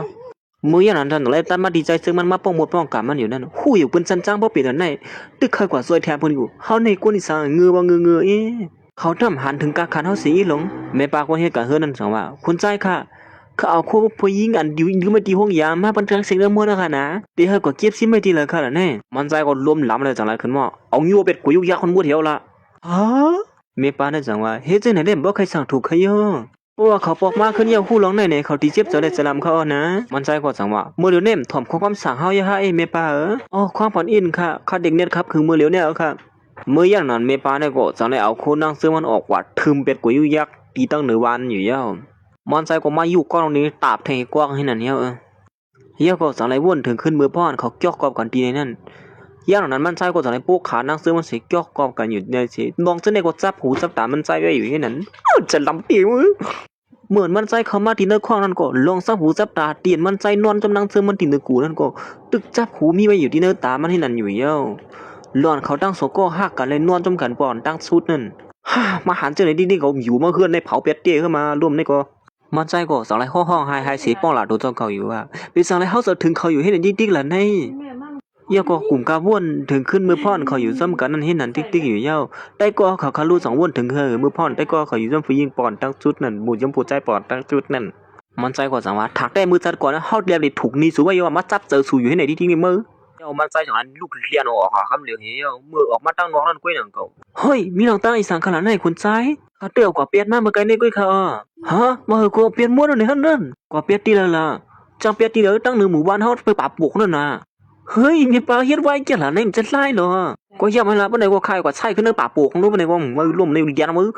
สิไหลน้ำโมโคซะแน่คุณแจ้วเลยก็ลืมแล้วก็ตึกเปียดน่ะก็ไม่ได้มือถือเวลาชุ่มมองคือล่ะชุ่มเหยาโคซะแน่ซื้อมากายไก่ขันดวงในมือตอนตาใจเจอมันก็เอาคู่ของนั่งซื้อมันเปียดเที่ยวตึกเรียนสิมาซ้อมหาขึ้นอยู่ดีกองยุกยักนั่นอยู่เมื่อเตมันใจว่าอำไข่หันคู่ก่อนในเอาสิตีเปียดในกว่าก้วยกายามนั้นมันใจลืมเลยเขาหันขึ้นคู่ของในจังไรมาเอาขึ้นนี่นั่นอยู่เย้าเหมือนมันใจอยู่ออกมานั่นก้วยหนังโคนก็จังไรปีนหัวออกมากำเหลียวเมื่อพ่อมันใจตึกใส่กองยุกยักอยู่นั่นก้วยหนังเก่าจังมีก้นนึงไปมาสินในสิหันมันเฮ้ยไอเนี่ยได้กินข้าวในมาใส่กองยุกยักให้นั่นนี่ดูเอ้ยคืนเฮียนสูงน้ำหาไหนก้นจะไหนมาช็อกกินยุกยักในว่าเหตุการณ์เฮียนงานในวันนั้นมือป้อมคืนเฮียนสูงก็มาใส่ยุกยักให้ในลูกไส้ในวันนั้นกินอุปงก็เขาย่างนั้นก้อยหนังเก่ามันใจก็จังไรหันในแอบคู่ของอันนึงเขาย่างนั้นมันใจก็จังไรวนหันถึงขึ้นมือพ่อนมันไปเข้ามาในนั่งซึ่งมันตึกตุยแอบว่ากันในอยู่นั่นพวกซึ่งก็เข้าก่อนแล้วพวกเยี่ยวครูอีกงั้นมันก็เหมือนมันใส่ผุยออกมาแล้วก้อยหนังเก่าจังไรหันเป็นเบียนอันที่มันใส่ซื้อบันนั่งซึ่งมันมือพ่อนเขาตึกหักกันนั่นเฮ้ยคู่ขอนในสวมเฮาปันเขามือไหลปีป่นมากเหรอนี่เฮ้ยเวลาในเฮาปันเขาขึงเยี่ยวนี่นะให้สั่งเขาตึกเก็บเสียไว้อยู่นั่นจึงเมื่อเฮาขึ้นเฮียนจำกันเพื่อหลงมอย้อนพวกมือพ่อนเขาขึ้นเฮียนจำกันนั้นมันใส่ก็เลยปันให้แหวนในนั่นเนาะเขาย่างนั้นนั่งซื้อมันตั้งหลัดที่มันใจอยู่เฮ้ยสัวเงินที่ไหนมาซื้อน้ำบ่เป็นแต่ในกะขันเยอะนี่นะย้อนพวกเขาย่างนั้นได้ก็เขาเปลี่ยนลีต่อกันที่เดียวว่าฮักกันปีเจอปีโค้งก็เขาย่างนั้นมันใจก็จะได้ซุกพมมันขึ้นมาเสกับสืบหาน้องชายมันก็นั่นเฮ้มาหาเฮาอีกนึงเลยเฮาไม่ลงไรอุบสูอีกนึงไอ้ผู้ชายก็นั่นแต่ว่าอย่าไปแล้วนะลาลองผู้หญิงตาบอดแดงกล้ามนี่ได้ก็มือไว้ก่อนอ่ะเฮ้นั่นสิไอ้ผู้ชายก็นั่นก็สลายมานางสมันใจมานางตาบเราจำกันนั่นนะมันใจก็สั่งว่าเฮาได้ย้อนถามสูอีกนึงสูอยู่มาที่ไหนเขาตั้งหลายปีมาแล้ว6 ปีมาไหนนะหลายปีมาไหนเขาเป็นเจ้าหือพ่อเอ้นางนั่นนางตาอ๋องเฮ้จึงสุดว่าอำนั้นบนถึงเขาไหนยังตึกมาละถึงเขาอยู่ละมื้อเหลียวแน่ไปเตรียมบ้านซุปเปอร์บนถึงเขาอยู่เฮ้าเฮาตัวเองไปฮู้ตีปอมันเหลียวแน่หมอกกันแน่ไปฮู้ตีปอมันแทงไหนก่อนแน่เปิ้นว่าป่วยเปียดเมื่อไ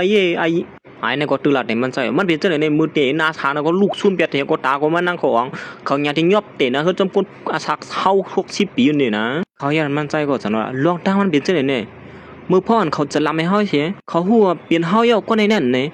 แต่มันเขาโตโตซะกูว่าผิดตีเหนือเฮาไว้ในเสียอีหลายว่าทันบัดนั้นสั่งที่เป็นย้อนเพื่อสัง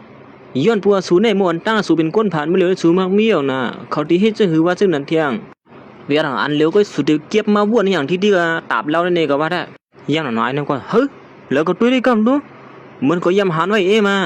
าเหมือนมันเลยตุ้ยเวียนนั่นก็สังละขึ้นมาอ๋อในมันจอมเจอสูขับเอาเงินสูดังสิตั้งหมดแต่ที่ขึ้นเฮียนนั้นมาซื้อเวียนในม้วนเหี่ยวหือล่ะนั่นก้อยกำมือหรือมันซ้ำหีมาอยู่ที่ไหนล่ะนี่ใจเจอมันก็สังละในลองตอนว่ามันทบหันดินแล้วถ่วงนั่งซื้อมันนั่นไหนเอ้าเฮ้ยบ่หือก็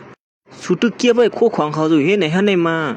มันใจก็จะเลยย้อนขึ้นนิดๆเลยไอ้ได้ก็จังว่าอย่าไปมาเอาเฮ็ดให้สุดลืมคำไรปองเนี่ย ล้อนสู้ซวยแถมเขาเสอันที่เฮ็ดให้ตาเขาหันขึ้นเหมือนเก่านี่นั่นสาว่าเขาตั้งลีต่อสู้อยู่ในแต่เฮาก็ป้อมว่าเสกรรมละก้อยกามือเหลียวเนี่ยเขาสำปวดพอยพาสู่เปียดเย้าสู่สำติม่วนอีสังส้มดิกะเฮ็ดสังตัวถึงมือเหลียวเนี่ยสุดตัดขาดเขาไปไล่ไปก่อนเฮาได้มาก็ใครกำยัวไปแถวมือเบียดนั่นก็เขาอย่างนั้นมั่นใจก็จังว่าสุ่มหมดด้วยล่ะสาว่าคำเขาเจ้าที่เหนือเฮาที่เต้บ่เนี่ยจึงเขาได้เก็บไว้อย่างนั้นให้ไหลสุ่มบ่ด้วยล่ะที่เต้มันเข้ามาอยู่ซ้ำเฮาเนี่ยเขาดำฮู้ว่าเฮาเนี่ยเป็นตัวเฮาเขาซ้ำติเก็บไว้ในมาเฮ็ดสังแหละบ่ทันบัดนั้นไอ้เนี่ยก็สังละขึ้นมาว่าสังติเจ้าย้อนเบื่อสังย้อนเพราะว่าเขาเคยเก็บไว้ด้วยใช่ป่ะคนๆนึงขำซุ่มเงินซื่อๆปานเฮานี่ในกุ้งกว่าก้อยกะจื้อก็ย่อมันใส่ก่อนไปวางสังไงว่าเขาได้เก็บไว้อย่างไหนย้อนเบื่อสังอยู่นั่นติ๊กๆบ่ทันว่าเขาฮักสุดได้เฮ็ดหยังเพราะยามนั้นเขาซ้ำย้อนเพชรดังสุเปียดเฮ็ดหยังล่ะเพราะทันว่านั้นเพราะว่าเขาฮู้ก็ที่มันถามเอ้ยสังลองมือฮู้ปีปุ่นมานั้นว่าสิเฮากว่านอกมือเหี่ยวตาเขาวดเฮาดำฮู้เฮาเตือฮู้ว่าเฮาปอกมาในก้อยก็ร้อนเขาย้อนเพชรดังเฮาปอกนั่นในห้อมป่องเตยอีดเนี่ยยามนั้นไอ้นั่นก็สังหลายๆในแทงว่ามือฮู้ปีปุ่นมานั้นว่าสิหน้าเฮือนเขาร่วมสมค่ะกลุ่มนี้เขาเรียกไล่เจ้าของมันที่ไหนนั่นยก็เขาหาไล่กว่าเขาตั้งครึ่งปีนึงก้อยกำผืนเขาปอกมาแทงกำก็ตาเขาอวดเหมือนจึงสุหันเนี่ยว่าบ่ทันวันนั้นมันเป็นย้อนเบื่อสังเต้ๆนี่มาก่อนปอกเจอก็โอ้สุใครฮู้เป็นจังนั้นเว้นจังซุ่มกับสืบก็ต้องทำเขาด้วยล่ะคนเจ้าอยู่สามันรัดตัวเขาได้มันรัดตัวเขามาเขากับสืบเนี่ยเมื่อวันไหนก็จุกโกงเงินมาเอาน่ะเฮาดีกว่าจอบเขาด้วยก็ไล่ก้อยบ่นั้นอย่างนั้นไอ้นั่นก็สังได้สั่งกวนเฮาเสียดด้วยว่านั่งซื้อมันมือปืนแผ่ดังนั่งใส่ซื้อมันเป็นตั้งซื้อหือนี่นั่นจังว่าลองสู่เพียดดังอะไรมันมีรอยสั่งลวงเตยอยู่ในแด่สู่อย่าไปตื้อซะก้อยล่ะเพราะว่าได้มันมีลองสึกชิมส่งซ้ำอย่างเราเขาจันหันคันหันหน้าสวยก็เปียดสู่แค่นั้นบนน้ำอย่างแท้ก็ลองตั้งมันแต่มันหือดีกว่าเป็นจังนั้นเขาใส่ซื้อมันก็สังว่าจื้อก็เจ็ดด้วยเหี่ยวเลยมึงไปเลยฮู้ดีกว่าที่มาอีนัวมาก็เขาอย่างนั้นจังไรตัดมาคือดีนั่งซื้อมาเลยได้ผู้ชายคนไหนมือนางซ้ำกันนั่นไอ้นี่ก็สังกัดว่าสมมาอยู่ซ้ำเฮาเนี่ยก็เป็นคือเป็นหาไอ้สองมีตั้งซื้อเจออย่างลองหนึ่งมีเฮาพูดเลยสูมีดีในเขาได้เนียนมาสู้กำเหลวในวันนั้นเฮ้ยดีฮะเฮาก็จะถึงเขาได้แนมเลยทุกพันกันก็ได้คือเมื่อตาหวดมาเนี่ยมีคนมาตรวจภาคตูนั่นก็หนังเขามันน่าดีกว่าเป็นภาคตูไอ้ผู้ชายก็ได้จังว่าเฮ้ยพอดีในก็แล้วเฮาดีกว่าเปิดภาคตูเว้ยไอ้ผู้ชายก็ได้ก็สั่งให้เปิดภาคตูเข้ามาเสียลาติเมกันว่าเฮ้ยไม่เฮาเข้ากว่าเหี่ยวแหนปีลาอีสังนำน่ะแล้วเราไม่เจอตอนดักเขาในกุ้ยโกโป้น่ะพวกลานำให้ได้ไหลกุ้ยกำเล็กสุกสังบนเขากุ้ยกะตามันนั่งหมวดกุ้ยคารุโนมันนั่งก็หนวกงอเลยนะเล็บได้ยินอีดอดก็ทางเดียวอย่างนั้นไม่ปาก็ได้ก็สารนางลงหิมนางเสื้อมันเสือเฮ้ยปีนคือเป็นหาสุขย่างไหนอยู่ลีกินวันให้สุนัยก็อย่าขึ้นมากก็หังลีหังงามเต่งก็เนาะสิไหลตาบอดไปอินดีกว่าบอดอินจะบอด2 ขอนดอเขาอย่างนั้นมันนั่งก็จังขึ้นถามแม่ปลาอะไรปนหัวไหลผีมันได้อยู่ลีกินวันเนาะอยู่ลีกินวันก็จูสูมาอยู่กันเฮาได้บ่เล็บกินวันมื้อคัดถิวคัดตากันนะมื้อแม่ปลาได้จังถามว่าเฮาเลยยินมาว่าลูกในมันก็ดังคนมีชื่อเสียงคนนึงในจ่องเจอมีเฮาได้อย่าไปบ่ลาดในก็เปิ้นลาดแท้งเอาได้เจ้าค่ะก้อยก็ว่าไว้ลื่นมาเขาฮู้ว่าเขาเปลี่ยนเหรียญค่าเนี่ยก็เขาก็เปลี่ยนเขาเฮียนั่นบ่ใครอยู่จำเขาไม่ปานก็สาราขึ้นมาว่าลีโดยสัตว์ปานลาดยิงมื้อเลยเด้อบ่ใครแค่มันก็เนี่ยอย่าไปบ่เสียน้ำลอยเมียวน่ะอะล่ะแลตุ้ยล่ะตาลานยิงก็บ่หาอีสังเหี่ยวมื้อแล้วนี่ไอ้เนี่ยก็ลาติเมียเขานั้นข้าบ่ว่าเหี่ยวมีเฮาอย่าไปลาจึงไหนบ่มีเฮามาตีในสิติมาลาจึงไหนก้อยเดี๋ยวมีเฮามือเหี่ยวล่ะเขาอย่างนั้นไม่ปานก็สาราขึ้นมาเฮ้ร้อนเมลานั้นก็สักเต้งหือล่ะลานยิงก็ตาอีสังก็บ่หาเนาะมื้อแล้วนี่บ่หันจะมานี่อีดองหือล่ะร้อนเมลาจะไหนก็ไม่เจอตอนด่าเขาก็หรือสินั่นมือเหลือในโปเมเขาก็ตั้มเมียวลองเมลาได้ไม่เจอตอนด่าเขานี่ไอ้นี่ก็สั่งว่าไม่เฮาอย่าไปลาดเขาบอกว่าอย่าไปลาดเฮ้เป็นสังอย่าไปวัดซึ่งนั่นแหละมันนางก็สั่งว่าเขาฮู้อยู่ไม่ปาไม่เจอตอนด่าข้าเลยลาดในนั่นด้วยรู้เขาตั้งป่องเสือมีมือก็ยังป่องเสือเขาลาดดีอยู่ในมือไม่ปาเนี่ยก็สั่งว่าลานยิงถ่อมคอจี้สั่งไม่ไปเลยนะไม่ปาติดซับเลี้ยงลันในลานยิงก็ตาหวังมือเลยหลูกคนด้วยเถื่อน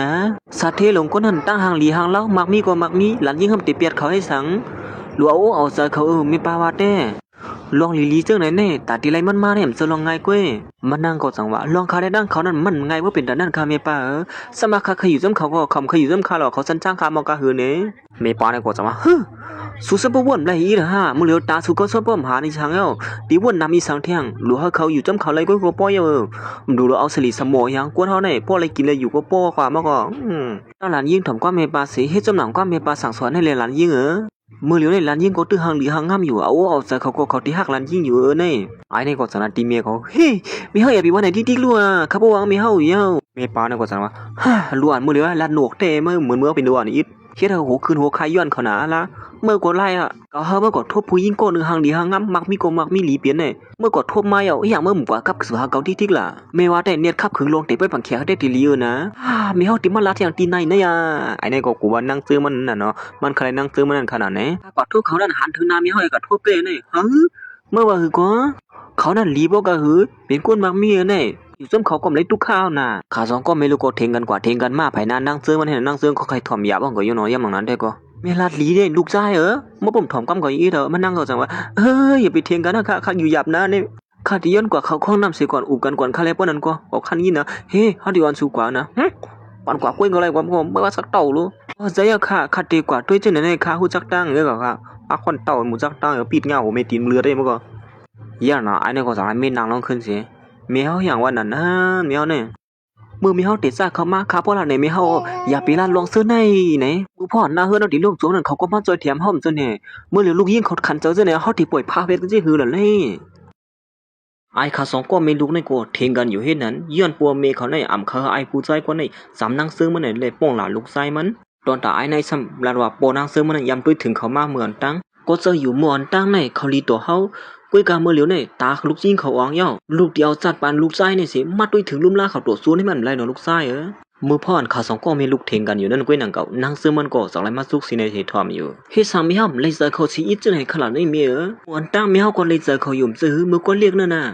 ยามนั้นมีเฮาตั้งหลัดปัดแทงว่าเดี๋ยวเฮาเอาเฮาสองก็อาปันกันเตนะเฮือนจำกันในคือล่ะมือก็เรียกนั่นมันหือดีกว่าเมื่อเหลียวมือพ่อยามนั้นตาเขาดำหมดมือเหลียวตาเขาหมดเฮ็ดสังก็ดำไรผมมาเตนเฮือนจำเฮาเนี่ยจมหาเลี้ยงเขาตัวจูเหี่ยวคือล่ะเขาอย่างนั้นมันนั่งไปเวียนโผมันสิมาอยู่สมัยในกงญาจึงไหนก็เป็นอันตื้ออกตื้อเสือได้เตียวไว้ตอนตายในก็ตึกป้องหลาเมเขาอยู่ว่ามือพกปีป้นม่านก็ตาเขาหมดคับปอกมาเมเฮาก็ลัดว่ากุมนี้เฮาตึกกดทางขึ้นมาตึกสุกซากอยู่อำไปปันคับปอกมาเมื่อเหลียวกุมนี้เฮาก็ขึ้นเยอะมาเย้าข้าวตุ้ยถึงลุ่มลักเขาก็ไรเย้าเฮ็ดสาวไรซ้ำปันคำมาให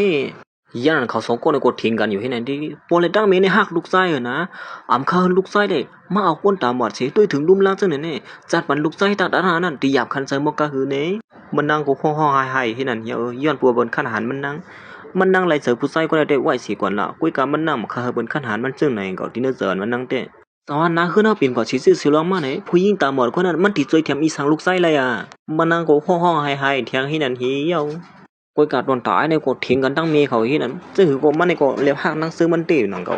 กุ้ยกาว่าเมย์เขาก็ซ้ำเลี้ยไรเสือมันนั่งในที่นั่นเนี่ยขยับไปเตะเขาไปนั่นได้เขาสองก็มีลูกในก็ย้อนปวดเถียงกันเฮี้ยงหาอาลาเราเลยเมย์เขาก็เยี่ยมไรผ่ามือข้ามันลูกยิงของป้าบมือลูกไส้ก็ได้อีเนี่ยนั่นสั่งเขาสวนมาเลยก็เขามือฮิตคนจึงไหนฮะนี่มาย่าหมังนั้นนั่งซื้อมันก็สั่งไรไปเขามาสิว่าอย่าไปเถียงกันย้อนเพื่อเฮาอย่าเย่าว่าเฮ้ยสู้อย่างไปไม่ในล่ะนี่ลองสู้เถียงกันเมื่อกันเฮาเลยยินกูซื้อกูลองเย่าว่านี่สู้ความหวานอินนะสู้เลยยินจึงไหนแน่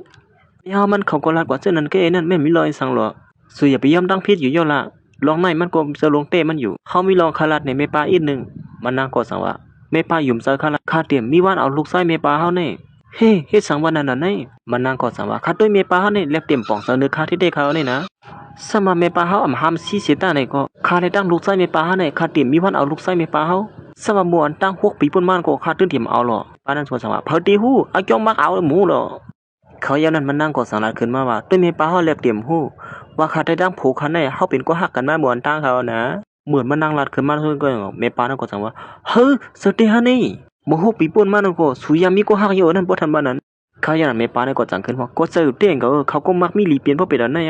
ลูกซ้ำเตียวก้นต่างก็ยันเปิดสังลูกชายเมื่อไรงี้เนี่ยเหรอเมื่อเหลียวเนี่ยเปิ้นมาเอาเมื่อไหนก็เขามีก้นนั้นคือเข้มเลยสิเมื่อกว่าเมื่อกี้อยู่เฮ้ยมีเฮาวันไหนอย่างนั้นเมไอ้เนี่ยก็จังนั้นขึ้นว่านี่สู้อย่าไปลืมเลยนะว่าเขาในเฮ็ดจึงหือตีเนื้อสู้เลยเขาสั่นจ้างสู้ก็หือในนั้นไอ้ลูกชายเมื่อปีลัดก็นำมีเฮาอย่าไปมัดตื้อตัวเขาได้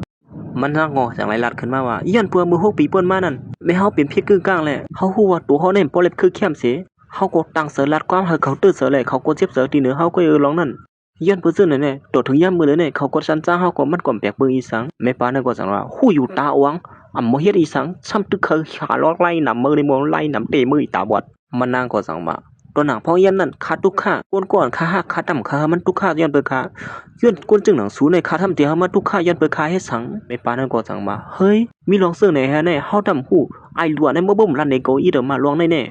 เฮราเมปาในทางพี่ตีเนื้อสูเต้ๆในป้อนั้นเขายันมันนางก็สั่งเมปาค่ะสมาปมเมเฮาในอยู่ซีเสียงกับสุนบุญกว่าเยสิต้าในก็เขาสั่งสอนเฮาไว้อยู่สมาติเป็นซื่อหือมาในก็อย่าไปกว่าปื้ออีตัวเจ้าก็ปื้ออีหน้าแข้งตัวเจ้าก็ในสมาไปได้ในก็นางทู่มาก็ในปานั้นก็สั่งรัดขึ้นมาว่า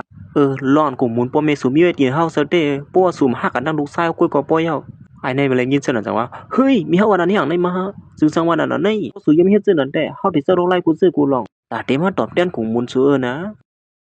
ย่ำหนังนั้นมันนั่งก็จังไรละตีเมปาในว่าแทง2-3บ้านไหนมันติดไข่ออกกว่าที่ไหนกวยมันเตรียมอยู่ที่ไหนกว่าอะไรอยู่ในเย้าเฮ้ยสุดที่ออกกว่าซึ่งหือละในสุดที่ก็อยู่ซ้ำเผอปอกเมื่อที่ขึ้นสู่ก็โปลุงสุนเปียกินสู่ก็หือในสุ่มหูหือตีกว่าอยู่ซ้ำไอผู้ใส่กว่านั้นเขาก็ซ้ำจ้างสุ่มมาก็นั้นสุดที่ก็อยู่ตั้งเลยละในนี่มันนั่งก็จังว่าเขาตั้ง6 ปีป่นมาในเฮาก็ด้วยถึงตัวเจ้าก็เฮาอะไรอยู่ปอกในเฮาก็ฮีก็ด้วยถึงอะไรกว่าเมื่อกูเมปาในก็สังว่าเฮาก็จะให้บ่เป็นตนั้นนังเก่าสู่อยู่ที่ในแทงกว่าอะไรอยู่กวยเย้าก็มันจังได๋จุกออกมาเงิน5 ล้านนั่นอยู่เย้าในเป็นเงิน5 ล้านมื้อพ่ออันเฮากูบ่แม่สู่กว่านี่นะในไว้ว่าเฮาไตแตนขึ้นนี่แหละนะมันก็สังได๋เอาการเงินนั้นยืนบันดังซื้อมันกำเหลียวอยู่เย้าฮับไว้เลยนะเขาอย่างนั้นมันนั่งก็จังได๋ว่าเมื่อเลยมื้อบินนี้เฮาก็เฮาเตรียมไว้เฮาเตรียมอันหากินเสยหยังว่าบ่นั้นก็ยินจวมค่ะนะมาใส่นี้เอาจังไหนเมปาในก็จังละแทงอยู่ว่าที่เตมันเย้าสู่ก็ลูกไข่ออกก็ไว้บ่เป็นนั้นก็ไรเย้าเมื่อเลยมื้อเฮาอู่โบกันก็ป้องเสยกันเย้าก็สู่ก็อยู่ซื้อเช้าที่ในเสียก่อนแลเฮาติย้อนปอกมือก่อนเพราะนั้นเมปาในก็ลูกซ่องให้นั่นเย้าเขาย่านนั้นไอ้ในก็จังไรมันลากเขียนหนังสือมันเสมานางลงขึ้นมันก็จังไรยอมตั้งผิดที่หนังสือมันนั้นเฮาฮู้อยู่นะว่าพ่อแม่เฮาในลาซึ่งไหนเลยเฮ็ดจังไหนก็มันป่นเลือน่ะป่นที่หนังเก่าเฮายอมตั้งผิดเตียนต่างเขาอยู่นะเมื่อเหลียวในป้อสุภาพออกว่าที่ในสุดที่ทุกข์ขันจะนะเฮาว่าแต่เขาย่านนั้นมันนั่งก็จังไรทุกย้อนในผู้ใส่ก็ในให้ผู้ใส่ก็ในสวยมาแถมมันอีกนึงในวันนั้นลาเฮามาแล้วที่เฮาซอยอีสังในก็ป้อเฮาเฮ็ดเป็นไรเนี่ยเฮาถึงติดซวยอยู่เยาว่ามันนั่งก็สังไรเฮาไอ้ผู้ใส่ก็ในส่งมันนั่งกว่าขึ้นที่ห้องยานั่นในเยาสุดดีกว่าขึ้นไอ้ผู้ใส่กว่านั้นฮะห้อมกว่านังเก่าลองให้มันนั่งกว่าขึ้นที่นั้นก็เยี่ยนพอใช้ซึ่งมันหามาหมอยากัดแขนกว่าในกุยการมันนั่งกว่าเขาตามหมดเจ้าไหนสิตาสมมันนั่งสลัมใช้ซึ่งมันสิตาในก็หมักตามันนั่งได้คาเฮลีขึ้นอยู่ในเย้าห้อมเคยปันตั้งยับกวนต่างก็ขึ้นในทิศทิกเขาก็เคยมีหมักตาขึ้นเหมือนเจ้าหนังเปิ้นนังเก่ามือเหลียวได้มีเก่าก้อยน้ำด้วยหันไหลกว่าไอ้ในสังวาป้อใช้ซึ่งมันมาหาแทงก้าวได้ทุกซากเย้าในวันนั้นมันนั่งกอดสังว่าเมื่อเลียวตาเฮาซ้ำบ่หมดอยู่เย้าเฮาลูกกูอีสังแท้เฮาว่าซ้ำว่าเขาที่เป็นเจ้าก็เอากับสดาเฮาว่าในอยู่หรือสินั้นมันนั่งท้องไปสืบลัดในปัดแทงว่าหลอนใจซื้อมันได้มันยุ่มเสยก็คือก้อยกามันยุ่มเสยหมอก็นั่นหมอก็ได้เป็นคนมีชื่อเสียงก็นึงเหมือนกันในเย้าไอ้ในก็สังระย่อมก็ส่งมันนั่งเฮาก็เลยยินว่าเหมือนกันนั่นก็หมอยาก็ในเขาคัดแขนเต้พยศยามักดาก็เลยเนี่ยหมดก็เลยก็นั่นว่าเฮายินว่าได้นะก้อยก็ว่ามีอยู่ลองนึงนะอันในก็ซ้ำขึ้นกว่าขึ้นมันนั่งสังขึ้นถามมาสุดีราชอีสังละในเมื่อไกลสุไลลัดว่าเมื่อ6 ปีเปิ้นมานั้นสุดตั้งเสลัดที่เฮาเขาตื้อเสใน2เจอย้อนเปิ้นซึ่งนั้นเมื่อเหลียวในเขาเจ็บเสนั้นย้อนปัวเขาหัวสุดตั้งเสลัดจังไหนนะเมื่อเหลือมือสู่2ก็และเป็นซึ่งไหนก็สุดตั้งมาอูกันด้วยขึ้นไหนเพราะทันวันนั้นมองเผาเขาก็ตีหันถึงตองตั้งอันเขาเฮ็ดจังไหนเสม่วนหลีขึ้นก็เป็นไรอยู่นะตีป่องเสนอกันนั่นน่ะซ้ำมาซึ่งหือก็เหี่ยวมันใส่ก็เขาใส่ซึ่งในนั่งซึ่งมันป่องเสตินเนกันอยู่อำเคยเป็นซึ่งไหนเนี่ยอยู่เจ็บเสเต้ๆในวันนั้นเขายันนั้นมันนั่งก็สังลัดในว่าห้อมข้าพม่าป่องเสตินเนเฮาเมื่อเหลียวในเขาแค่ป่องเสก็เหี่ยวก้อยกาเฮาเคยเปลี่ยนในใครเฮาหมักตาเฮาหลีขึ้นเหมือนเก่าก้อยก็บ่เหี่ยวว่าเฮ็ดนั่นสิไอ้ในก็สังขึ้นมาก็เลยอยู่เพราะฉะนั้นก็เฮาตีอ่อนสุกว่าที่ห้องยาเมื่อเหลียวแนวน่ะไอ้ในก็สังได้สัวแขนมันนั่งกว่าที่ห้องยานั่นอยู่เหี่ยวมือพ่อนเขามาที่ห้องยานั่นก้อยหนังเก่าตอนตาใส่เสื้อมันก็เลยตั้งไอ้ผู้ใส่ก็ได้จังได้อุบกุมกันอยู่นั่นเฮ้พี่ไอ้เมื่อเหลียวในมีข่าวมาเขานะเมื่อเหลียวในเขาปอกมาขึ้นที่ห้องยาเมื่อเหลียวในนะมันใส่ก็เมื่อเลยพูดซึ่งนั่นเนาะจังได้เนียดกว่าที่ห้องยานั่นกำเหลียวอยู่กว่าที่ห้องยาเมื่อเหลียวในเลยนะก้อยกาเหมือนมันใจฮอดมาถึงที่ห้องยานั่นก้อยหนังเก่าและหาในผู้ใส่ก็ได้ด้วยถึงลุ่มลานางซึ่งมันอยู่นั่นมันใจก็อ่ำสังหัดขึ้นหือเข้ากว่าและกำตามือมันอยู่ในท้องให้นั่นก็สั่งอะไรขึ้นไปออกมาก้อยมันก้อยเหมือนมันใจมันนางอยู่ที่นั่นก้อยหนังเก่าไอ้ผู้ใส่กวนลานเมื่อไกลนั่นก็สั่งอะไรมันนางหิมมันใจให้สั่งสุสานมันเข้ากว่าเลยเมื่อเลยมันมาถึงที่ห้องยาเขายันมันใจกว่าเลยละดิสังก้อยละขึ้นว่ากว่าใส่กายยศยาตีหุ้นขนาดนู้ใส่ไว้ทาอ่อนตั้งเตียนเขาตียศยานั่นไอ้ผู้ใส่ก็ในก็ตึกถามมันใส่อยู่ให้สังแหลมเข้ากว่าในอยู่ที่ติ๊กมันใส่ก็สังนัดว่าจู่กามไปผ่าตัดในอำเขาเลยตื้อจะลำอีสังว่าตื้อเคือกสายตาเขาใน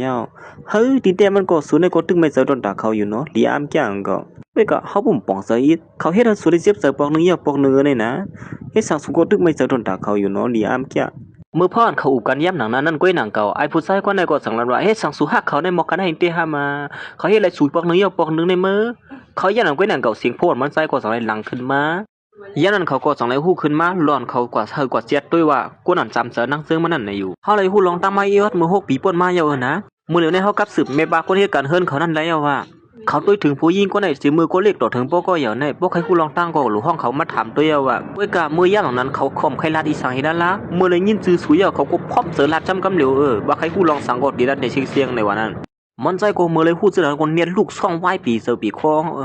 งเขาย่าหนังไว้หนังเก่ามอยานั่นก็สังไรเขามาหานางซึ่งมันว่าคำขึ้นในตีผ่าตัดหมากตาสวยนะผู้หวยรีบ่หวยถึงเดียวว่า อ๋อค่ะยินจวมยาวค่ะหมอยาหลงเห็นอันเสียไอ้ผู้ชายก็ได้ก็สองในสูงหัวแขนมันนั่งไปตองแตงตองติงตองแตงตองติงเหมือนเจ้าไต้ก็ขาหันมันนั่งไปกว่านั้นกุ้มกุ้มกำกำเหมือนเจ้าคนตาบอดดีเดียวตาบอดลงเนาะตนถ้าใส่เสื้อมันเต็มมันนั่งเปิ้งเมปานั่นเขาลองตั้งมันอย่างเดียวเลยสองในทำได้ก้มเนาะมีปั๊มเลยดีมากแน่ตั้งแต่เฮามานั่งในครึ่งชั่วโมงในเมื่อทำกับปากไปเช็ดกล้ามเฮานี่นะเขาตื่นมาอยู่กว่าอย่าไปเสือหิบเสือหัวหนาล่ะเนาะเมื่อก็เขาย่ำหนังนั้นก็หนังเก่าเหมือนทางเมปานั่นเล็บเดี๋ยวฮอดมาถือเลยไอ้ผู้ชายก็ในกอดสังไรกว่าปืนพักถูปันอยู่เย้าเฮ็ดอันเสเมปาคนเฮ็ดกันเฮือนั่นก็สังไรกั้นถูกั้นถาเขามาหามันใจมาซุงค่าเฮ้ยเมปานั่นอยู่น่ะมาถึงแล้วนี่มือย่ำหนังนั้นมันใส่กอดสังไรตรงตักเมปานั่นมาซุงค่าข้าเป็นก้มกองเขาเนี่ยนะอ๋อมาซุงเหมือนกันนะปานั่นก็สั่งว่าโอ้ลีเต้หังลีหังเล่าไว้เต้หนังว่าเนาะอำแปกปึงเซอร์ซีดว่าคนที่อ่อนไรเซอร์ซูเปอร์เป็นแต่ไหนที่เตี้ยก็เล่าว่าเป็นแต่ไหนหลงมอเฮ้ยว่าคือก็ไม่ป้าคือละเต็งกำก็รู้เมื่อไงเนี่ยเมปาลันว่าเขาในไรเซอร์คานในค้านั่นเขาว่าเต้เมปาเขาถางพิษกว่าเย้าคายโยพวกเขาไรเซอร์คาเต้ในพ่องแย้มหนังนั้นเขาตีไปเป็ดคาย้อนปืนสังขารเอปทันวันนั้นเขาอย่างนั้นเมปานั่นก็สั่งว่าเมื่อกาเฮาเหตุการณ์ที่ห่วงเขานั่นเขาลัดถึงซื้อสุกูว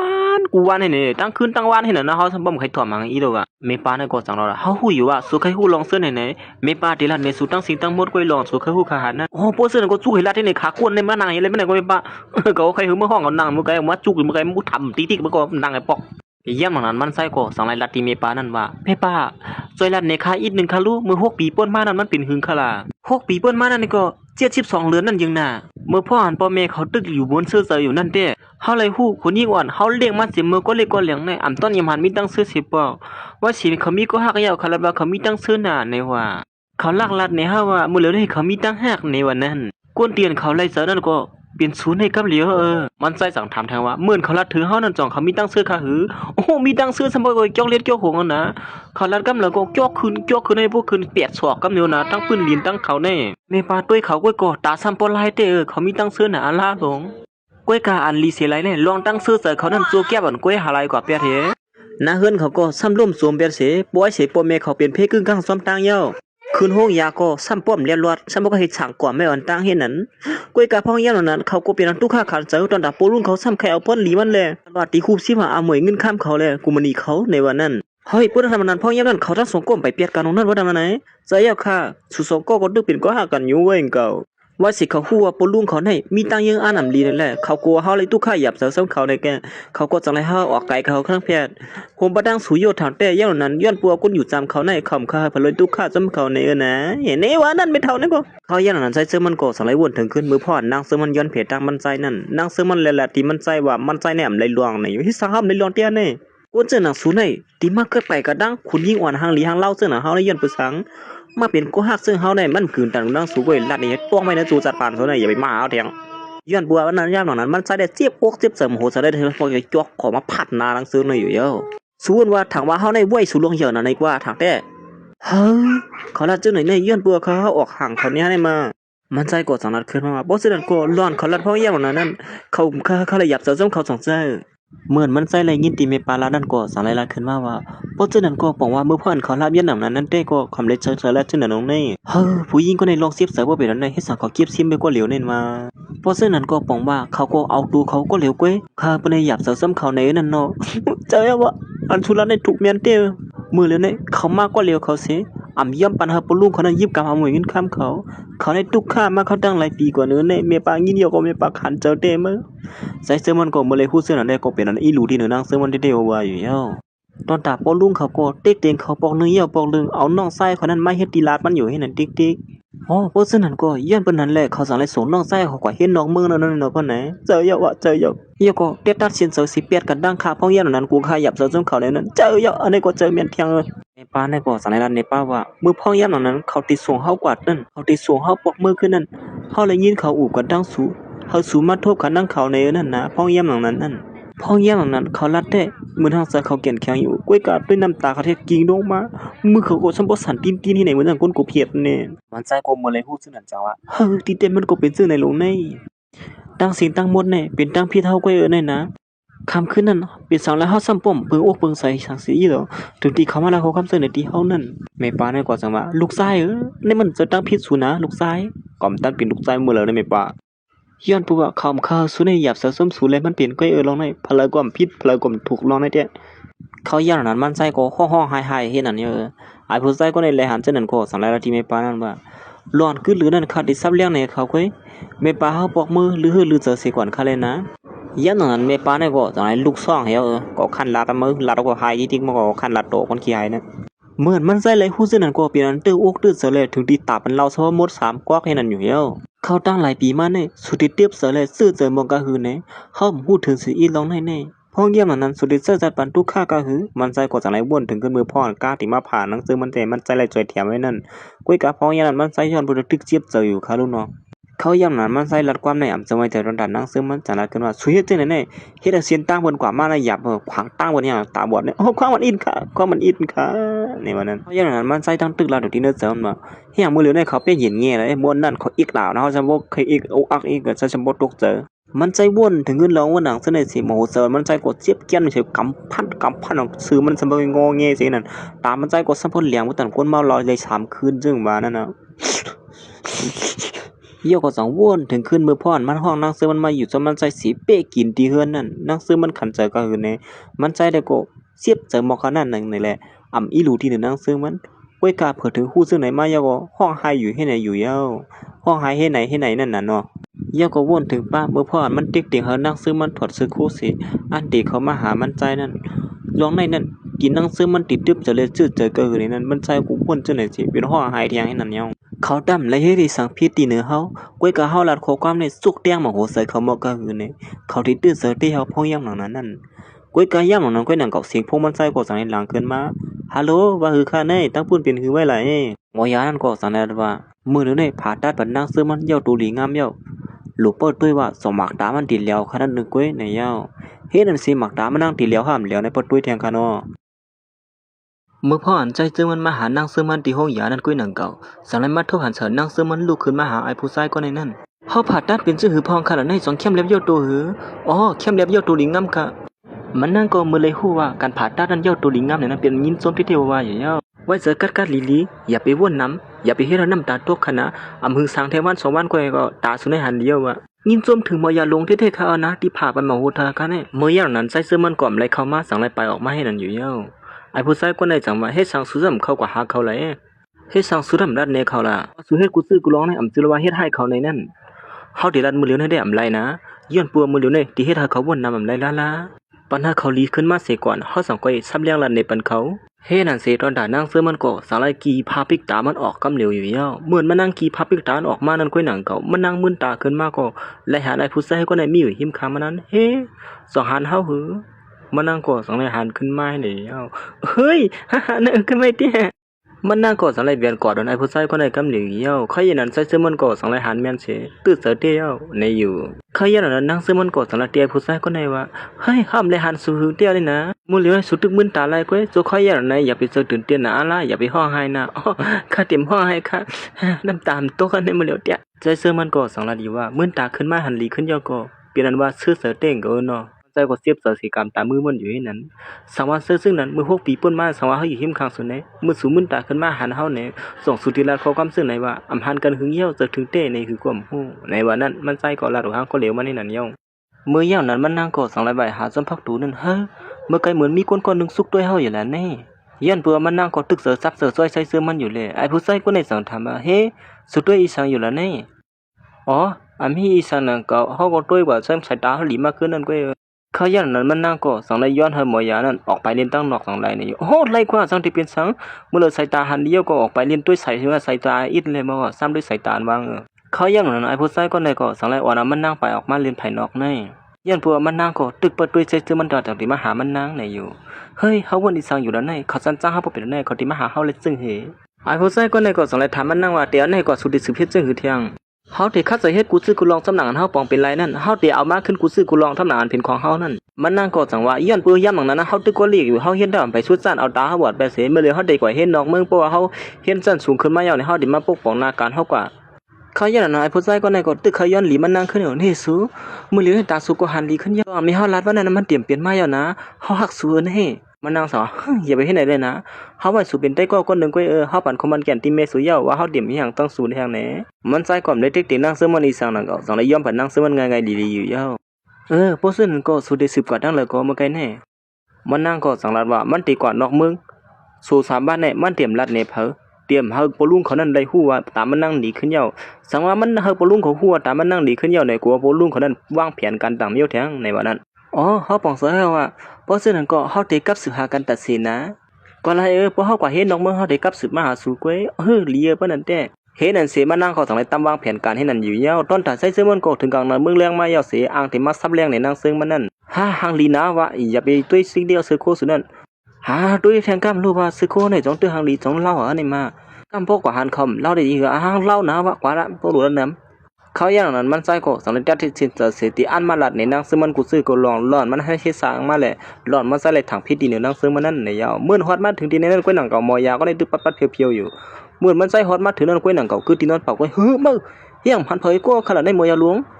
อ๋อเขาลุงห้องยาเมื่อไหร่สุ่มหูฮะแน่ฮีข้าก็ลุงห้องยาเอาคันแน่นี่โหยังเปี้ยพ่อยก็เป็นดันไหนนี่มาเมื่อพ่อมันใจอ่างเทกับสืบหานังซื้อมันอยู่นั่นกล้วยหนังเก่าที่เนื้อพ่นก็สังลัดขึ้นมาว่ากรุณาติดต่อมาอีกครั้งค่ะผู้ใจก็ในเหมือนมันอ่างที่มาซับเรื่องไหนก็หักมันอันเขาต่างพิษนือกันนั่นเขาอ่านมันกับสืบหาก็หักมันนั่นกล้วยหนังเก่าเสียงพ่นนั่นก็กับสืบหาอะไรเย้าเลยมันใจก็เปลี่ยนลูกเสือเสียจังไรเดียนออกว่าห้องยากำเร็วอยู่เย้าเหมือนมันใจเรียนออกมาตั้งนอกนั่นกล้วยหนังเก่าจังไรมาทุบผ่านเหอะผู้ใจคนหนึ่งอ่านอยู่ซ้ำก็หักมันมาตัดสินนั่นเฮ้ยมึงมาอย่างกันไหนเนี่ยไอ้มึงมาอย่างอ่ะงับมือคำมาผากมือกำมือผู้ไหนไอ้ก็มาอย่างจังไรมือเหลือในเขาลุงห้องยาลุงห้องยามันซ้ำกับไก่อีสังกันดังมือย้อนปัวเขาเลยตั้งเขาในไล่มันกันไว้เป็นก็หักเป็นผู้มีกันเมื่อใครมาเหือไอ้เนี่ยเทียบเจอที่เหนือผู้ใส่ก็ในเฮียงหนาอ่างกอที่บนไอ้นี่ก็สังนัดขึ้นมาล้อนสุมันกันดังเขานั่นย้อนปวดเสือตัวโคมกันดังนาเฮิรนเขานั่นกล้วยอ่ำเสือดังเขาน่ะเขาเลยมันใจก็หือรู้เขาอย่างนั้นมันใส่ก็สังนัดเดียผู้ใส่ก็ในกว่าลองแต่เกี่ยเขานั้นมันเด็กกว่าอุผู้หญิงก็นั่นก็เหลียวมันกล้วยมันเลยเอาตั้งนาไอ้นี่เย้าไอ้นี่ก็เพี้ยนปวดเทียบเจอที่เหนือใส่ซึ่งมันว่าใส่ซึ่งมันเฮ็ดอะไรดีเหนือนั่งซึ่งมันแหละจะอ่ำย่ำลัดละช่วยอย่าไปเกื้อแล้วว่าเขาติรัดเนซูนี่นั่นเขาอย่างนั้นใจซื้อมันก็เจี๊ยบเจอตามืออ่อยนะพักให้กล้ามให้หนังเงี้ยมันใจก็ยากกินนะกล้ามอันเดียเหี่ยมขึ้นกล้วยหนังก็อายลูกใจก็สั่งให้แหมไม่เที่ยง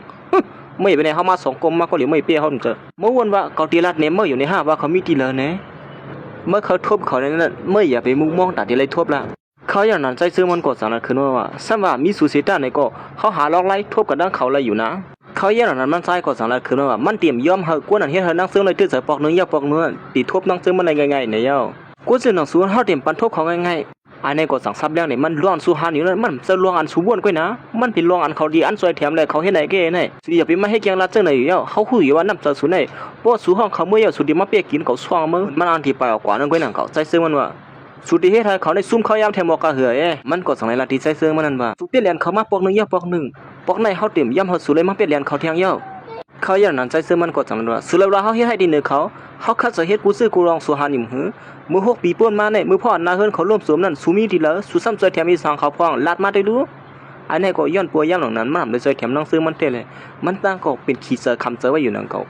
ดเสือเตะก็ในไอ้ลาดนี่ก็มอยาเตียนมายดยาบันตาเขานั่นก็เป็นเขาในก็ห้องมากกว่าอย่างคือล่ะสูลือเฮ็ดอีสังมันต้นดักเขาพ้องเลยมือลาดได้เลยพ้องย่ำหลังนั้นมันก็ตีลาดอีสังก็ซ้ำปุ่มออกสีอีเดียวใส่เสื้อมันตั้งลาดปลาแทงว่าเขาหู้อยู่ว่าลองสู้ห้ามหักอะไรลองในนั้นก้อยกาซื้อหือก้อยเย้าลองเตะก็มันถึงเป็นลองเตะก้อยเฮ็ดหูกูซื้อกูลองนั่นสุรัตเตว่าหักเขาในก้อยกาสู้เฮ็ดพันพุ่นสุนตัวในไอ้นี่ก็จะว่าเก่าเฮ็ดไหนที่เฮ็ดไหนมาอย่างว่านั้นติ๊งๆนี่มาย้อนปัวลองขอความใส่เสื้อมันลาดออกมานั่นก็เมียนเบิ่นซึ่งน่ะมันใส่เฮ็ดนั่นมันผิดนั่นเปิงมันใส่ก็ยอมหับเสเปลี่ยนคำเสืออยู่นั่นเก่าลองใส่เสื้อมันลาดนั่นก็ถูกเมียนเต้ในนั่นเขาอย่างนั้นใส่เสื้อมันก็เลยถามนำอีสังตีมันเย้าสังไรไปพาดออกว่ามันก็เหมือนเล็บที่หูตัวมันว่าเจ้าหือก็เย้าเฮานั่งเสื้อมันมีตั้งเสื้อเจอนี่แหละสังไรลัดที่ใส่เสื้อมันนั่นว่าก้ามก่อนดูว่านั่นก็เฮายอมหับอยู่ตั้งเสียงตั้งหมดเนี่ยห้ามเลยสวยแถมอีสังเขาไล่ก้อยก็ว่าห้ามหู้มาหมดตั้งในว่าสู่คัดเสือสวยแถมเขากะหือเนี่ยก็จะอยู่สู่ในมันกึ่งแล้วกันดังเขาแต่เฮาได้มันกึ่งทึกสิอีกเขาอย่างนั้นมันก็สังไรจกพงมันขึ้นมาเสียในเป็นไม้พงเหมือมันในเย้านี่ไม้พงเหมือเขาเกยกับสืบหาเขาแหละเขาว่าแต่มือหรือในเขาหลุมเล็บตีออกห้องยานั่นกับเขาตึกมีอยู่ที่ในห้องยาในก้อยอย่าไปไม่เสือไม้พงเขาเตียวไว้ก้อยสู่กอดซ้ำหาเขาละเสื้องอนเน็ตเลียนกอดซ้ำหานั่งซื้อมันนั่นกำเหลียวอยู่เย้าเขาอย่างนั้นนั่งซื้อมันก็ตึกนางสีแอมเข้มอยู่ใจซื้อมันก็สังไรฮอดมาถึงมันนั่งก็สังไรลุกลงขึ้นมากูก็ห้องสูบพอเล่งลงมหาสัตว์เทเขาเตะห้องสูบหือแล้วในมันใส่ก็สังไรยิ้มมือนั่งซื้อมันสีลาดขึ้นมาว่าย้อนปืนมือ6 ปีป่นมานั่นสิห้ามต้นยำหันเมียนสิปอกมาสุนในทุกข้าวเลยขันเสือมากกะหือเนี่ยเฮาเลยเฮ็ดให้สูเลยตื้อเสือปอกนึงยาปอกนึงคว้างปันเฮาเลยนะมือเหลียวในเฮาปองเสือยาว่ามือเนี่ยแฮมเกียมเฮาแหละมือจะได้ปีหินปีกากสูนั่นน่ะสูฮู้เยอะในในเนาะมันใส่ก็สังระบาดมันโทรหันเมปาคนเฮ็ดการเฮือนั่นเยาในเลียปานนั้นก็ เพราะฉะนั้นก็ในเกี่ยวกับเฮาได้ตั้งศูนย์นี่ก็อามีลองอีสังกับไก่กันยาวรู้ก็ปองเสนอเฮาก็ปองเสนอสุยเฮาน่ะเฮาแต่เฮาเตรียมกับไก่สุดเที่ยงเฮาว่าแนวหน้านังซึ่งก็เฮ้ยอย่าไปมัดตื้อตัวเฮาเที่ยงลองอะไรสุดตัวแต่นั้นกูมันดีนั่นมันก็อยู่ในมือเฮารู้สุก็ตบแต้นเขาก็น่ะมันจะเฮาหลงหรือว่าย่ำตั้งพิษที่เฮาก็แล้วเฮาได้ตามตั้งพิษถืออีสังเที่ยงลองนึงน้องใจเฮานั่นก็สุบินก้นใจแถมจังไหนเมื่อเหลียวเฮาก็เลยว่าเหมือนกันเอานั่นได้เลยกับไก่อีสังกันก็แล้วย่อเฮ้สุอย่าไปรัดข้อความเหมือนซึ่งหนามฮู้ซักมาเหมือนตั้งเลยนะเมื่ออย่างนั้นมันใจก่อสังมาย้อนหลีนางเสืองมันคืนสุอย่าไปห้องหายเสื้อไหนเยานะเฮาหูอยู่นะเมื่อไรปีป่นมาเนี่ยสุดเตอใจก็คือเลยเสียบใจก็คือในนั่นลองนาเฮือนสู่ลู่ซุ่มเลยลองน้องไส้สู่มีอยู่มันนอกนั่นก็ก้อยกะเฮาสามารถเฮ็ดสู่เลยเสียบใจฟองนึงเยาปองนึงนาเกียมันสุดในก็เป็นน้ำตาเสียงหมดให้นั่นเยาควางปันเฮาอินนะอย่าไปห้องหายเยามันจะก็เบียดกอดมันนางเสืองเยาข้าอย่างนั้นมันนางก็มุนแลบติสวนอ่อนสิขกอดใจเสื้อมันอยู่นางเก่าก้อยกะสังเลยอีเป็ดใจเสื้อมันสิลัดขึ้นมาว่าอำเป็นสังร้องในมันป่วนข่อยเย้าร้อนสุนลัดนั่นตอนหนังมือ6ปีป่วนมาตาเฮาบอดเฮาดังอยู่ไล่มือเหลียวเนี่ยเฮาตีตาอองเย้าเฮาตีเฮ็ดไรอยู่กว่าเฮาได้ย้อนกว่าก่อนก้ำกว่านี่นะเฮาตีเอาสู่กูอยู่ลองกอกมากขึ้นนึงนะกูมันอีสวนลูกซุ่มกว่านั้น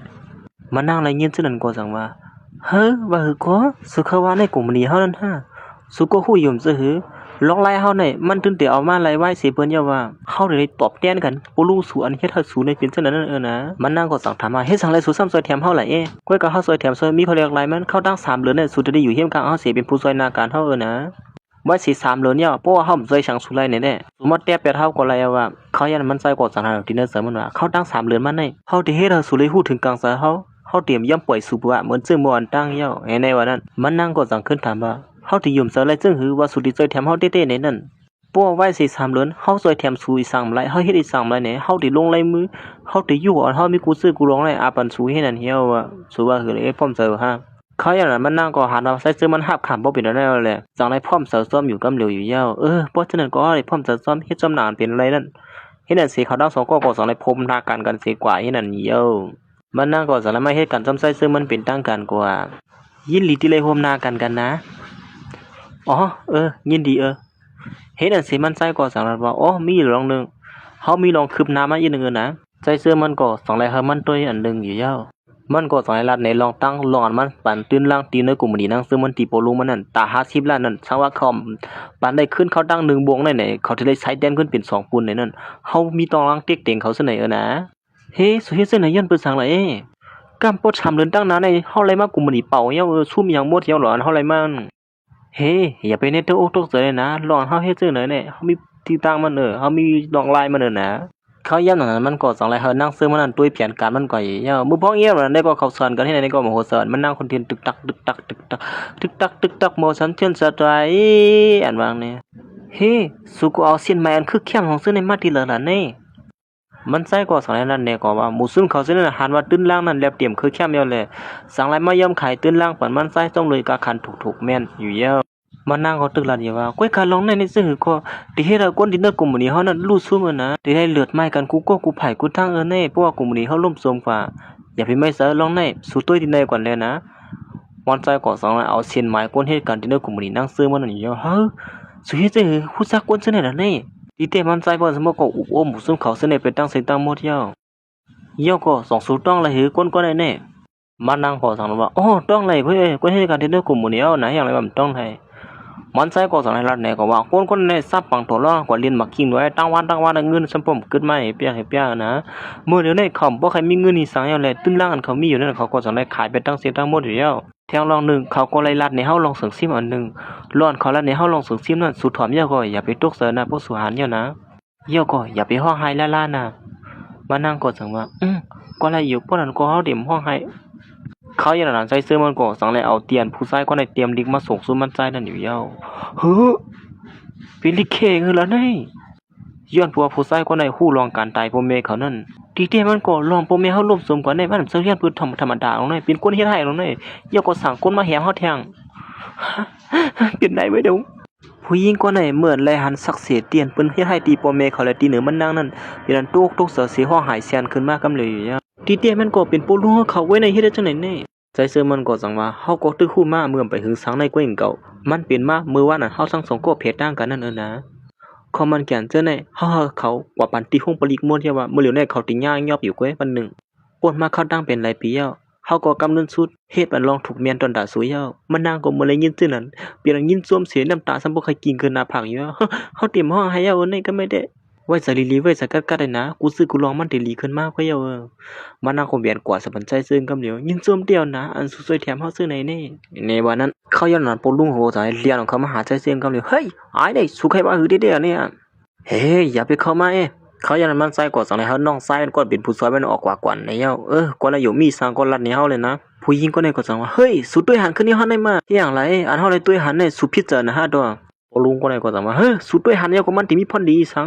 สองสูหือไอ้ผู้ใส่ก็ได้นี่เปลี่ยนเรียนหยอกเรียนกูมื้อนี้เฮานี่นะเดี๋ยวนี้เขาหยอกเรียนสู้อยู่นี่ผู้หญิงก็ได้ก็สังละที่นางซึมมาสองสูหือสวมหือสังในเฮาเลยลุ้นร้อยมือเลยตีเลยตั้งการนาการนำเข้มเล็บสีกองสีไล่ไอ้ผู้ใส่ก็ได้เขาตั้งเสยเฮ็ดนาการเฮานำเข้มเล็บอันที่สิหมนาการเฮากว่านี่อ้วนซึ่งเขาในหมอเป็ดหมอเลียนเด้โอ้กำนุนสุดสู่ก็ยอบไหลก่อนเนาะก้วยกาสู่เทิงเป็นอินเงี้ยกว่าสู่หันย่อมหือล่ะก็ไม่ได้เขายอมรับย่อว่าเขาเปลี่ยนเลียนเอากูมื้อนี้เฮาในนั่นเขาเสออ้างเตะนั่งเฮือนจำสูนั่นเตะสร้างมากก็เขาตึ้นเขาเปลี่ยนเลียนเอากูมื้อนี้เฮากว่าย่อสู่อย่าไปยุ่งเก้านะก็ไปเฮาถูกเลียเอาตั้งพี่เด้อกวนหันเต็กเตียงสู่ซึ่งไหนแน่ขยันผู้หญิงก็ได้ก็สังนาทีใจซึ่งว่าสู่ได้ตั้งน้องสาวในตั้มไปลงในมือก็กูก่อนป้อเฮาก็ตามตั้งพี่สู่กว่าตึงติบลิกในแน่สู่ตึ้นย่างยอบอำหั่งสู่เต็กเตียงเขาในนั่นใจซึ่งมันสังว่าสุรัตในเขาให้รู้ว่าเฮาเต็กเตียงสู่ในนั่นจังเฮาเลยเต็กเตียงสู่ให้คอยกำหือเขายันมันนั่งก็สังนาขึ้นมาว่าเฮ้ยคำต้นยำเต็กเตียงเฮามาสิปอกนะเฮ้สุรัตซึ่งไหนเลยซึ่งเหือในกูมื้อนี้ในโปเมสุก็ก่อตั้งขึ้นมาย้อนปือผู้ชายกว่าในก็เดี๋ยวสิสุดียอมเอากูมื้อนี้ได้ร่วมสวมเพชรย้อนปือเขาในห้าเมื่อเลยในกูมื้อนี้เฮาที่ร่วมสมสุดทุกวันไหลขึ้นมาก็เห็นแน่นอนว่าเป็นกูมื้อนี้โปเมเฮาก่อตั้งขึ้นมาในนั้นมุมนั้นเป็นกูมื้อนี้โปเมเฮาเนี่ยเฮาเคยก็เฮ็ดยาวน่ะสุซ้ำที่มาสุกซักอีหยังต้มเที่ยงรู้ในก็สังว่าเฮ้ยเฮาเป็นลุงสูนี่นะกูมื้อนี้ในบ่ว่าเฮาปกป้องพระสักที่ปกป้องอะไรล่ะหรือเสียเฮาในเขายันมันนางขอสังไหลไปเขามาหาสกตัวโปลุกนี่อยู่แล้วเขาได้ย้อนถามสู่อีกหนึ่งเจ้าหนังสู่เป็นลุงเฮาก็หนึ่งร้อนสู่เนาะสู่ที่ช่วยเทียมหน้าเฮือนเฮานั่นว่านั่นสู่เทียมพ่อแม่เฮาสิตั้งเสยเฮ็ดให้ตาเฮาในบวชแทงในซึ่งในหาสุรวัตที่ช่วยเทียมเฮาในนั่นเฮ้สังสุมาละของกับเสนในลองในตาเด้ผู้หญิงก็ได้ก็สังว่าสองสู่คือตาสู่บวชมาเขาตั้ง6ปีเนี่ยเฮากันไปถึงลุ่มลาสู่มาก็สิเมื่ออยู่ในสู่มาลืมปู่มูลเฮาเห็นในนั่นมาตามตั้งพี่เฮาแทงซึ่งไหนกวนอีสังแก๊กๆไอ้เสือมันก็สังว่าจำเจอได้ปริกมาถึงที่ไหนก็สู่ได้ฮู้กว่าเขายันรัดปลีกนั่นก็สังในฮอดมาถึงที่ไหนเมื่อเลยได้สุมีตั้งพิษคายแหมก้นเขาเลยตึงลัดมาที่ไหนมีผู้คุมนาการเขาเลยตึงลัดมาว่าศูนย์ในเป็นก้นเพียรหลายก้อนหนึ่งคายแหมพี่น้องตัวเจ้าเก่าเฮ้ยอย่าไม่ตับตั้งพิษกันจึงในมันเจอไว้เลยนะเขาว่าได้ลองในเขากับอุกันที่ห้องปลีกได้ได้ลีนะกูลุงก็เลยกงยางยอบคอว่าเฮ้ยฮีในมายอบก็เตี้ยเลยผู้หญิงก็ในก็มาทุกย้อนที่นางเสริมมันหันถึงว่าเขาเป็นพี่น้องกันซอยลาดปันอีนึงนะกว่าที่ห้องปลีกกว่าซอยตึงลาดปันอีนึงแล้วไม่มายืมมือเขาว่าได้สุยไปมาซุ่มเขาย่ำที่ไหนว่ามือเดียวได้สุดหรือออกเมืองกว่าสุ่มจ้างหาเหตุการณ์ที่แล้วว่าออกกว่าขนาดนั้นมั้งฮะไอ้ผู้ชายคนไหนคนลักคอมันนางออกกว่าแทงเฮ้ยเขาเป็นพี่น้องกันแล้วนะที่เฮ็ดจังไหนที่เขาได้จังหือนี่มันนางก็สังว่าวนถึงว่าสุดที่ให้ไรโซเขาย่ำโซเก็บกำหมดกวยลองในสุดตั้งวางแผนการมาหึงมากะหือยังไงในวันนั้นเขาอย่างนั้นใจเสื่อมันก็สังนั้นว่าลองมือเตะมันเตะเขาก็อ้างที่ช่วยเทียมเอากุมณีสู้ขึ้นมากวยหนังเก่ากวยก็ว่าเขาจบก่อนสอบมาเย้าจังไรคู่ขึ้นมาว่าโอเมสูนั่นก็ถูกโพลุงสุในขับขึงการกวยไหนก็ย้อนปืนซึ่งในเขาล่ำบางแผนการมาหึงเย้าเลยเขากดจังไรมาฮู้ชิงต่างๆนั่นน่ะเพราะฉะนั้นก็ลองสู้ให้แกงเปียกกินเฮาที่เตะมันก็สู้หาข้าวลงให้เนาะยังนั้นใจเสื่อก็จังไรยิบมือมันนั่งเสียว่าเฮ้ยที่เตะมันเย้าเฮาก็ไม่ได้เปียกกินสุสิปอกเฮาดุนหักสวยอยู่ตัดเสียว่าเห็นอันเสียเจ้าเฮาค่ะก็เป็นอันสุดยอดกว่าที่ไหนแล้วค่ะป้อนกันสืบเปิ้นทางซื้อเหมือนที่มันเสกรรมค่ะเหมือนสูงค่ะ